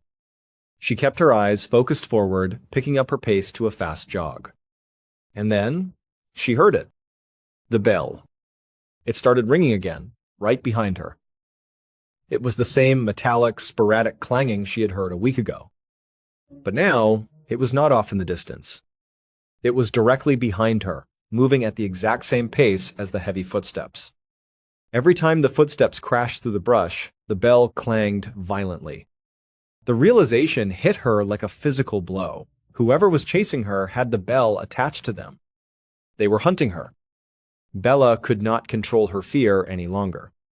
She let out a scream and began to sprint as fast as she possibly could. She ran blindly through the darkness, her boots splashing through deep mud puddles and slipping on wet leaves. Branches slapped against her face and tore at her clothes, but she barely felt them. All she could hear was the pounding of her own heart, the roaring of the wind, and the relentless, terrifying clang of the bell right on her heels. She pulled her phone out of her pocket with trembling hands. She did not even try to dial the emergency number. She speed-dialed her father. Her phone screen glowed brightly in the dark. It rang once, twice, and then her father's voice came through the speaker. He asked if she was okay, noting how late it was and how bad the storm had gotten. Bella screamed into the phone, her voice cracking with pure terror. She told him that someone was chasing her, that she was running for her life, and that he had to come to the trailhead immediately. She was crying, sobbing, barely able to form coherent words as she ran. Her father's voice instantly changed from calm to absolute panic. He told her that he and her mother were leaving right now, that they would drive to the shoulder immediately, and that she should keep running and keep the phone line open. As Bella sprinted, she could hear her father screaming instructions through the phone, but she could also hear the bell behind her. The stalker was gaining on her. In a desperate attempt to deter her pursuer, Bella began to scream into the dark forest. She yelled that she had the police on the phone, that they were already at the road, and that they would shoot if the person did not stop. But the heavy footsteps and the erratic clanging of the bell did not slow down. If anything, the stalker seemed to run faster, driven by her screams. Meanwhile, miles away, Bella's parents scrambled out of their house and jumped into their car. They sped down the winding mountain road, the windshield wipers struggling to keep up with the torrential downpour. They kept the phone line active, listening to the agonizing sounds of their daughter running, crying, and screaming for her life, accompanied by the chilling, distant clang of a metallic bell. When they finally pulled up to the dark, unmarked shoulder of the road, they threw the car doors open and stepped out into the storm. They stood at the edge of the tree line, shouting Bella's name into the darkness. And as they listened, they could hear, echoing from deep within the forest, the faint, terrified screams of their daughter and the clear, rhythmic clanging of a bell. They realized she was still deep inside the woods, and they began to sprint down the narrow goat path to find her. But the problem was, Bella was reaching her physical limit. She had been sprinting through a muddy, uneven forest in a torrential storm for over 20 minutes. Her muscles were burning, her lungs felt like they were on fire, and her vision was swimming from exhaustion. She stumbled over a thick tree root and went crashing to the ground, scraping her hands and knees on the sharp rocks. She struggled to get back up, but her legs felt like lead. She had no energy left. She managed to drag herself onto a large boulder next to the stream and collapsed there, panting heavily, sobbing into the cold rain. And then the footsteps behind her stopped. The bell went completely silent. The sudden quiet was deafening. Bella lay on the cold rock, shivering, her phone still in her hand. Her father's voice was screaming through the speaker, telling her they were in the woods, they were coming, but his voice sounded so far away. Bella knew she had to look. She could not lie there and wait to be attacked from behind. She had to face whatever was hunting her. She slowly turned her body around, sitting up on the rock. She had stopped in a small clearing where the canopy of the trees was slightly thinner. For a brief moment, the heavy rain eased slightly, and the dark clouds parted just enough to let a sliver of pale moonlight filter down into the woods. Bella looked across the clearing, her eyes wide with terror. And there, standing at the edge of the tree line, just 20 feet away, was a figure. It was an unnaturally tall, incredibly thin person. They were dressed in dark, ragged clothing that seemed to cling to their skeletal frame.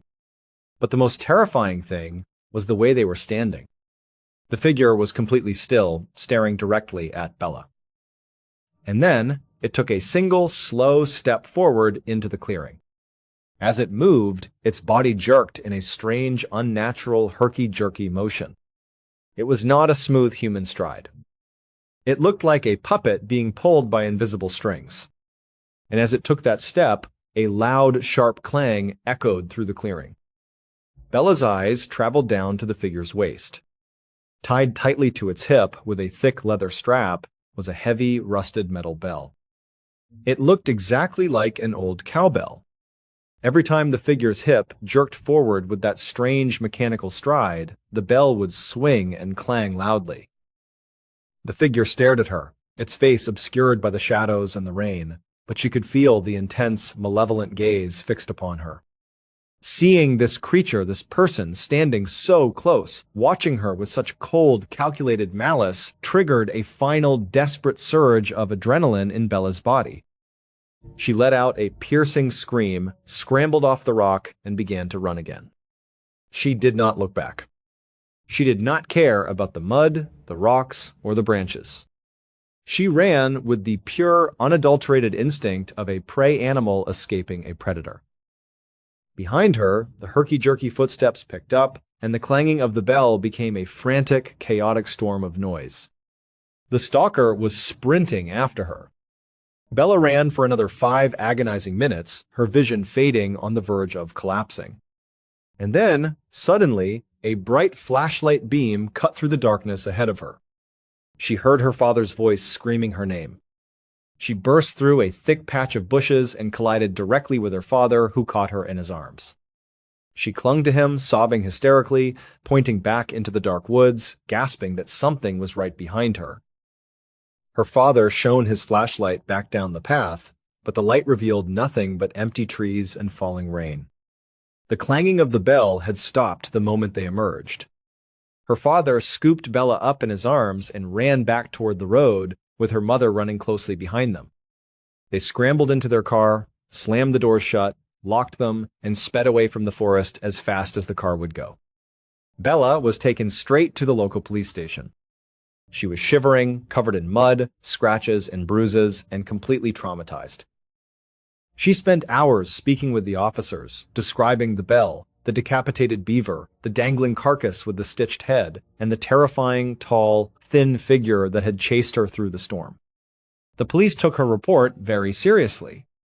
The next morning, as soon as the sun came up, a large search team of officers and tracking dogs was sent into the forest.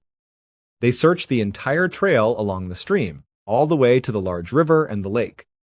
But the storm had been incredibly violent, washing away almost all physical footprints and scents. When they reached the spot where Bella had seen the dangling beaver, they found nothing. The carcass was gone, and the cord that had been used to tie it to the branch had been cleanly cut and removed. They searched the area where Bella had dropped her backpack during her flight. The backpack was completely gone. The only piece of evidence the police found was located about halfway down the stream trail.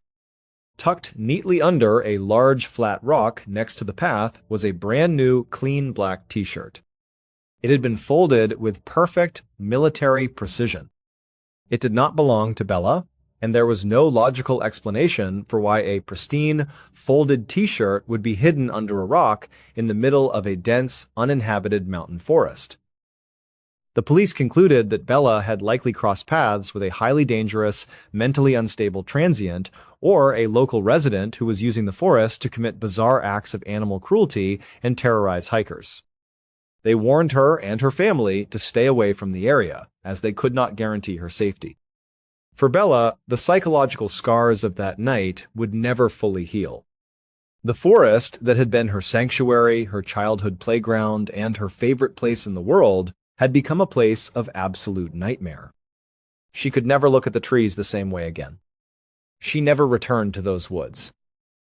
To this day, the identity of the tall, thin figure with the cowbell on his waist and his bizarre, terrifying motives remain a complete mystery. But as terrifying as it is to think of a physical monster lurking in the dark woods, there are other kinds of monsters in this world. There are silent, invisible predators that do not hide behind trees or carry rusted bells. Instead, they slip quietly into your bloodstream, hide deep within your tissues, and slowly, systematically destroy your entire life from the inside out, while the rest of the world slowly begins to doubt your sanity. This was the terrifying reality for a woman named Ellie Lobel. To understand the sheer tragedy of Ellie's story, you have to understand who she was before her life was completely derailed. Back in the mid-1990s, Ellie was a woman who seemingly had it all. She was in her early 30s, living in the beautiful, quiet state of Connecticut. She was exceptionally intelligent, highly motivated, and had built a highly successful, lucrative career as a high-powered attorney. She was also happily married to a man she loved, and together they had young, beautiful children. Ellie was the kind of mother who was deeply involved in her children's lives, balancing her demanding career with family vacations, school events, and a warm, loving home. On top of all this, Ellie was an incredibly active, fit person. She loved the outdoors, she exercised constantly, and she prided herself on her strength, her health, and her boundless energy. She was, by all accounts, living the absolute definition of the American dream. But all of that began to unravel on a perfectly ordinary autumn day in Connecticut. Ellie decided to go for a hike in a local wooded area. It was a beautiful, crisp, fall afternoon, the kind of day she absolutely lived for.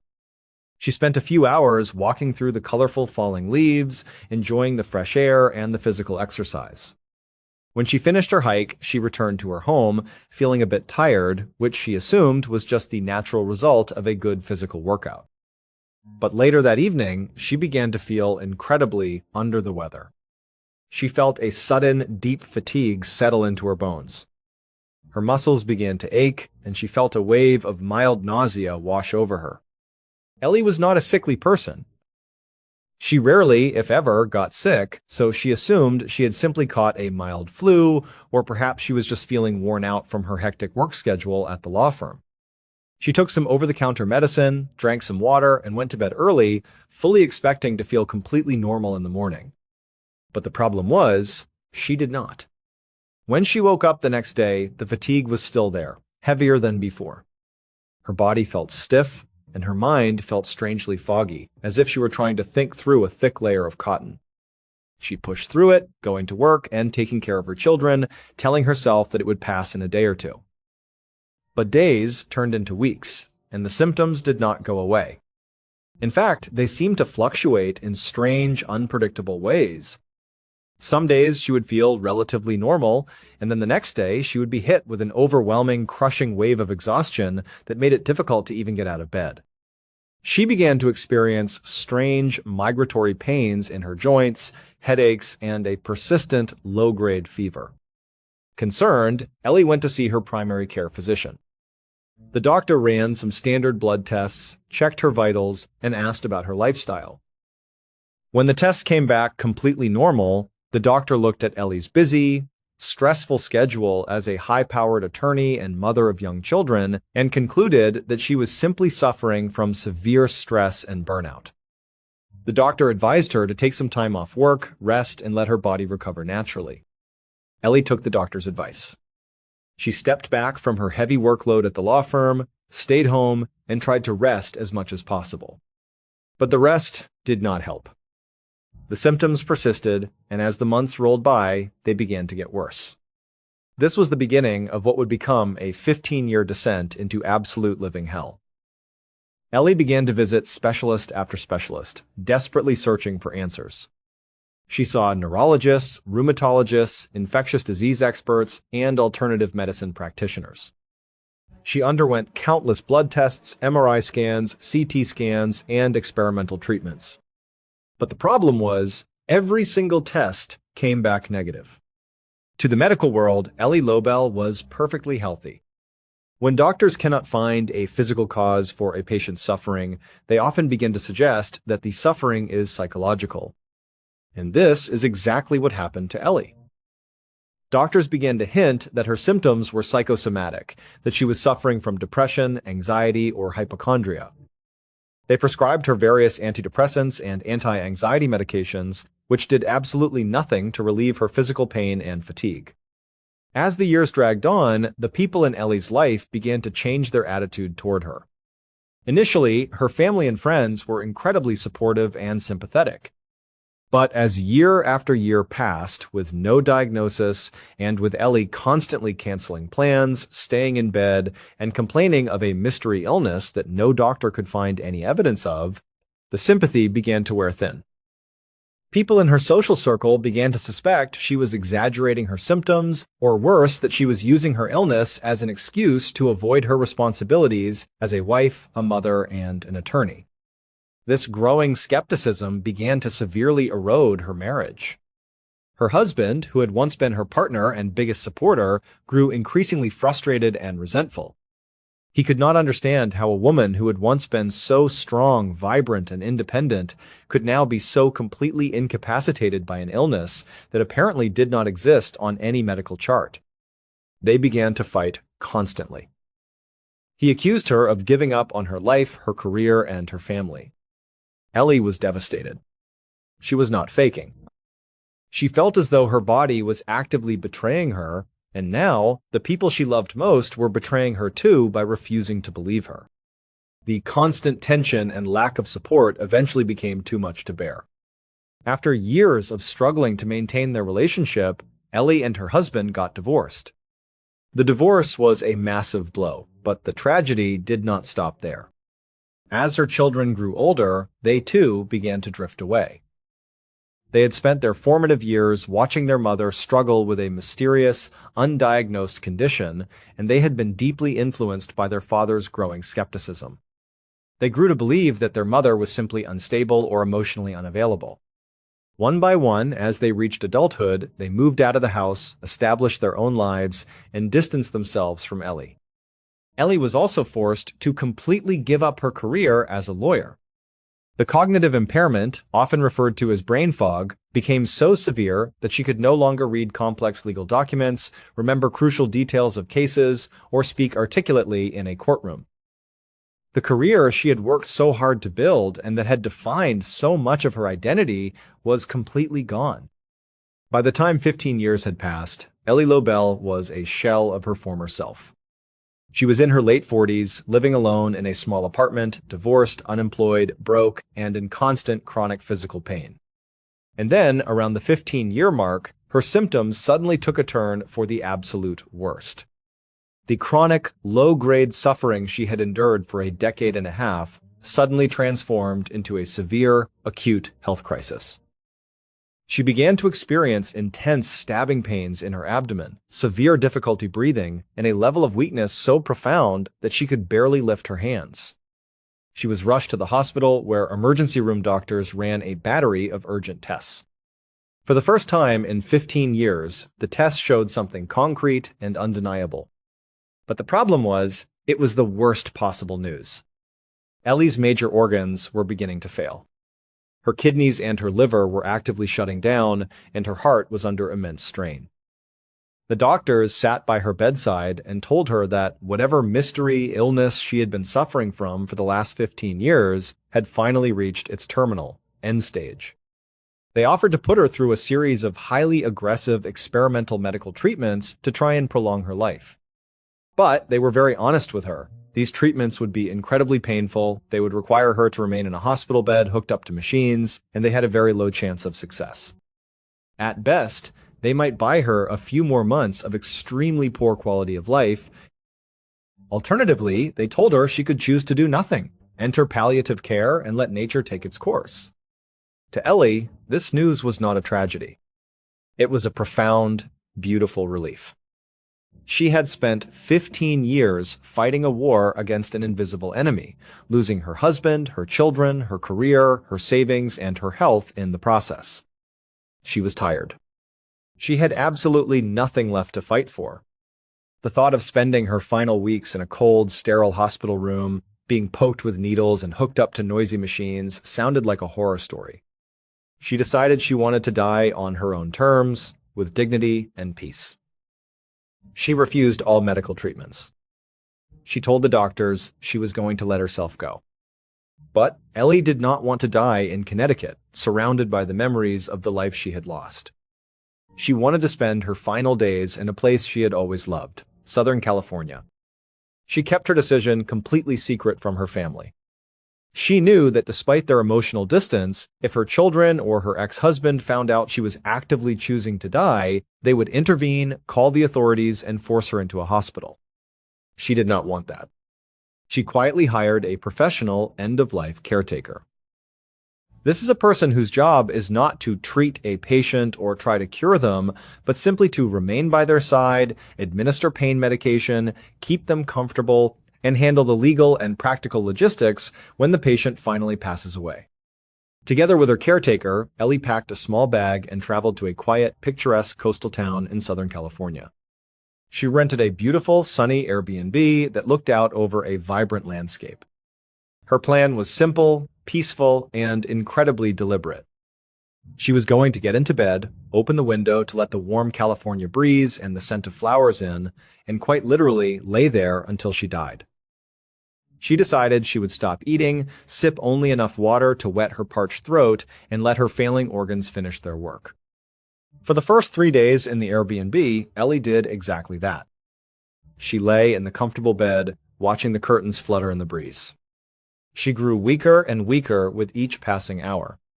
Her skin turned pale, her breathing became shallow, and she felt her consciousness slipping away, She was ready. She was welcoming the darkness. But by the afternoon of the third day, she was still alive. Her body, despite being in the advanced stages of organ failure, was stubborn. It was refusing to let go as quickly as she wanted.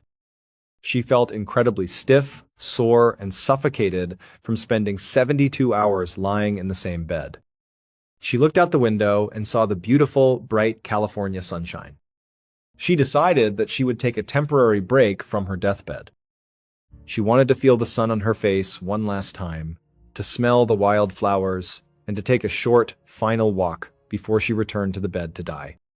She called her caretaker over and asked him to help her up.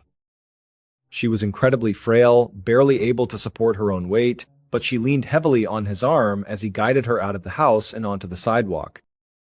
They began a very slow, painful walk down the quiet street. The warm sun felt wonderful on her cold skin, and the air was filled with the sweet scent of blooming flowers. A short distance from the Airbnb, they reached a beautiful stretch of sidewalk that ran alongside a massive open meadow. The separation between the sidewalk and the meadow was marked by a simple, rustic wooden slat fence. The meadow was absolutely breathtaking. It was a massive, rolling field completely covered in thousands of vibrant, colorful wildflowers. There were yellows, purples, reds, and blues stretching out as far as the eye could see. Ellie was deeply moved by the sight. She felt a profound sense of peace. She told her caretaker that she wanted to stop. She wanted to stand right there, hold on to the wooden fence for support, and simply look at this beautiful field for a few minutes. Her caretaker stood beside her, keeping a gentle hold on her arm as she leaned against the fence, staring out at the flowers, feeling completely at peace with her impending death. And then she heard a sound. It was a low, heavy, buzzing sound. At first, Ellie did not pay any attention to it. It was a meadow filled with flowers, so it was completely natural for there to be insects and bees buzzing around. But the sound grew rapidly louder, transitioning from a gentle hum to a sharp, angry buzz. She felt something land on her forehead. She looked up slightly and saw a very large, dark bee resting on her skin. She did not know it at the time, but this was an Africanized honeybee, commonly known as a killer bee. Before she could even lift her hand to brush the bee away, the heavy buzzing sound suddenly exploded into a deafening roar.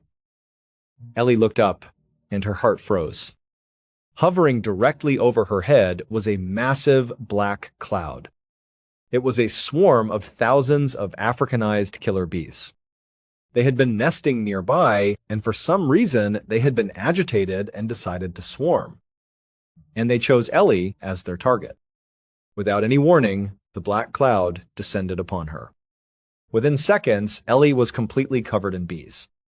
They swarmed over her face, her neck, her arms, and her legs, crawling under her clothes and into her hair. And they began to sting her. They stung her relentlessly, over and over and over again. It was an agonizing, burning pain, like thousands of tiny hot needles being driven into her flesh simultaneously. Ellie, in her incredibly weak, frail state, could not fight them off. She let out a weak cry and collapsed onto the concrete sidewalk, curling into a fetal position as the bees continued their brutal, furious attack. Her caretaker, seeing this horrifying scene unfold, panicked. He was not prepared for a swarm of killer bees. Fearing for his own life, he let go of Ellie, turned around, and ran down the street as fast as he could, completely abandoning her. Ellie lay on the sidewalk, engulfed in the swarm, getting stung hundreds of times. She could feel her throat beginning to swell from the sheer volume of venom entering her system. But then, down the street, her caretaker stopped. He looked back and saw the frail, dying woman lying helpless on the ground, being literally eaten alive by bees. Despite his terror, his basic human decency took over. He realized he could not let her die like this. He took a deep breath, ran back into the buzzing black swarm, grabbed Ellie by her arms, and dragged her off the ground. He slung her over his shoulder, running as fast as he could back toward the Airbnb, swatting at the bees that were chasing them. As he ran, Ellie, barely conscious, gasped out a plea. She begged him not to call an ambulance and not to take her to the hospital. She wanted to go to her bed. She wanted this to be the end. The caretaker burst through the front door of the Airbnb, slamming it shut behind them, trapping the remaining bees outside. He carried Ellie into her bedroom and laid her gently on the bed. Ellie was in a horrific state. Her face was swollen beyond recognition, her eyes were shut tight, and her skin was covered in hundreds of painful red welts. She was shivering violently, her body reacting to the massive influx of bee venom. The caretaker begged her to let him call emergency services, telling her that the amount of venom she had received could easily kill a healthy person, let alone someone in her condition. But Ellie refused. She gasped out that she was already dying anyway and that she wanted to let the venom finish her off quickly. She did not want to die in a hospital. Reluctantly, the caretaker respected her wishes. He applied some cool cloths to her swollen skin, sat by her bed, and waited for her to pass away. For 3 days, Ellie lay in that bed, trapped in a state of semi-consciousness, enduring excruciating pain as her body processed the hundreds of bee stings. But on the morning of the 3rd day, something extraordinary happened. Ellie woke up. She opened her eyes, and for the first time in 15 years, her mind felt completely clear. The thick, heavy brain fog that had plagued her for a decade and a half was gone. She slowly sat up in bed. She braced herself for the agonizing joint pain, the deep muscle aches, and the crushing fatigue that had been her constant companions for 15 years. But she felt nothing. She felt a strange, warm energy flowing through her limbs. Her joints felt loose and pain-free. The constant, dull ache in her back was gone. She felt remarkably strong, alert, and alive. She looked at her hands. The swelling from the bee stings had gone down significantly, but more importantly, she felt healthier than she had since her early 30s. Ellie was completely baffled. She was a highly educated, pragmatic lawyer, and she knew that people do not simply wake up cured of terminal organ failure and a 15-year mystery illness after being brutally attacked by a swarm of killer bees. It made absolutely no scientific sense. She decided she had to find answers. She got out of bed, sat at her computer, and began to conduct exhaustive research. She searched for any connection between bee venom and chronic, undiagnosed illnesses. And after hours of digging through medical journals and obscure databases, she stumbled across a highly unusual, virtually forgotten study that had been conducted in Australia in the 1990s. A group of scientists had been researching Lyme disease, a highly destructive bacterial infection transmitted by tick bites. They had discovered that in the late advanced stages of Lyme disease, the bacteria can hide deep within the body's tissues and organs, causing a massive chronic inflammatory response that mimics autoimmune diseases, chronic fatigue syndrome, and mental illness, eventually leading to organ failure.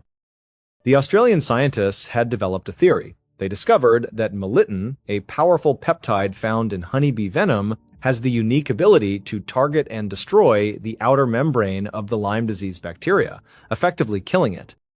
However, the scientists could never test this theory on human patients. To do so, they would have to take a terminally ill, near-death Lyme disease patient and intentionally subject them to a massive, potentially lethal dose of bee venom, which was a massive violation of medical ethics. The study was shut down, and the theory was never proven. Until Ellie Lobel accidentally conducted that very experiment on herself. The truth of Ellie's 15-year nightmare finally stood revealed.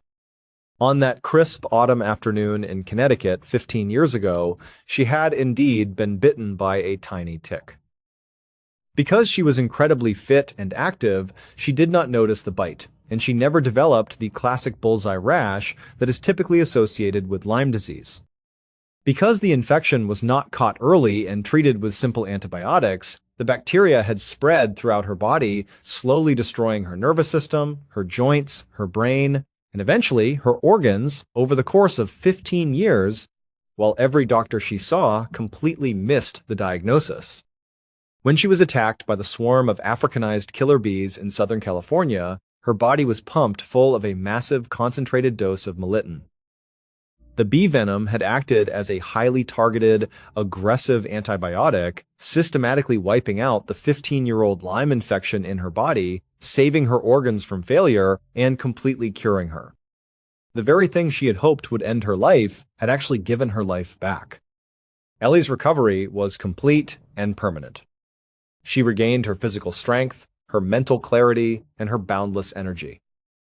While she could not get back the 15 years she had lost, or rebuild the marriage that had been ruined by her illness, she was able to reconcile with her children, who finally understood that their mother had indeed been suffering from a very real, very terrible disease. Ellie decided to dedicate the rest of her life to helping others who were suffering from chronic, undiagnosed illnesses. She became a prominent advocate for Lyme disease awareness and alternative therapies, traveling the country to speak to large crowds about her extraordinary survival and the miraculous, accidental cure that had saved her life. It is truly incredible how a single random event can completely reshape our lives. For Bella, a simple walk in her childhood woods turned into a lifelong nightmare of a stalker she could never identify, leaving her with a permanent fear of the very place she once found peace. For Ellie Lobel, a terrifying attack by a swarm of killer bees, which should have been her death sentence, became the precise miracle that rescued her from a 15-year slow death, giving her a second chance at life. Both of these women stepped into the wilderness expecting one thing, and both emerged with their lives forever changed in the most strange, dark, and mysterious ways possible. And that is the beauty and the terror of the world we live in. We walk through our ordinary routines, making plans, hiking trails, and looking at flowers, completely unaware of the extraordinary forces that are waiting just beyond the tree line or hiding within the grass. Sometimes those forces are monsters with bells on their hips, and sometimes they are swarms of bees carrying a cure. But whatever they are always watching, always waiting, and always ready to change our lives forever. Thank you so much for watching. Let me know what you thought of today's episode in the comments. And remember, we have a whole playlist of true crime episodes ready for you to binge right now. Until next time, see ya.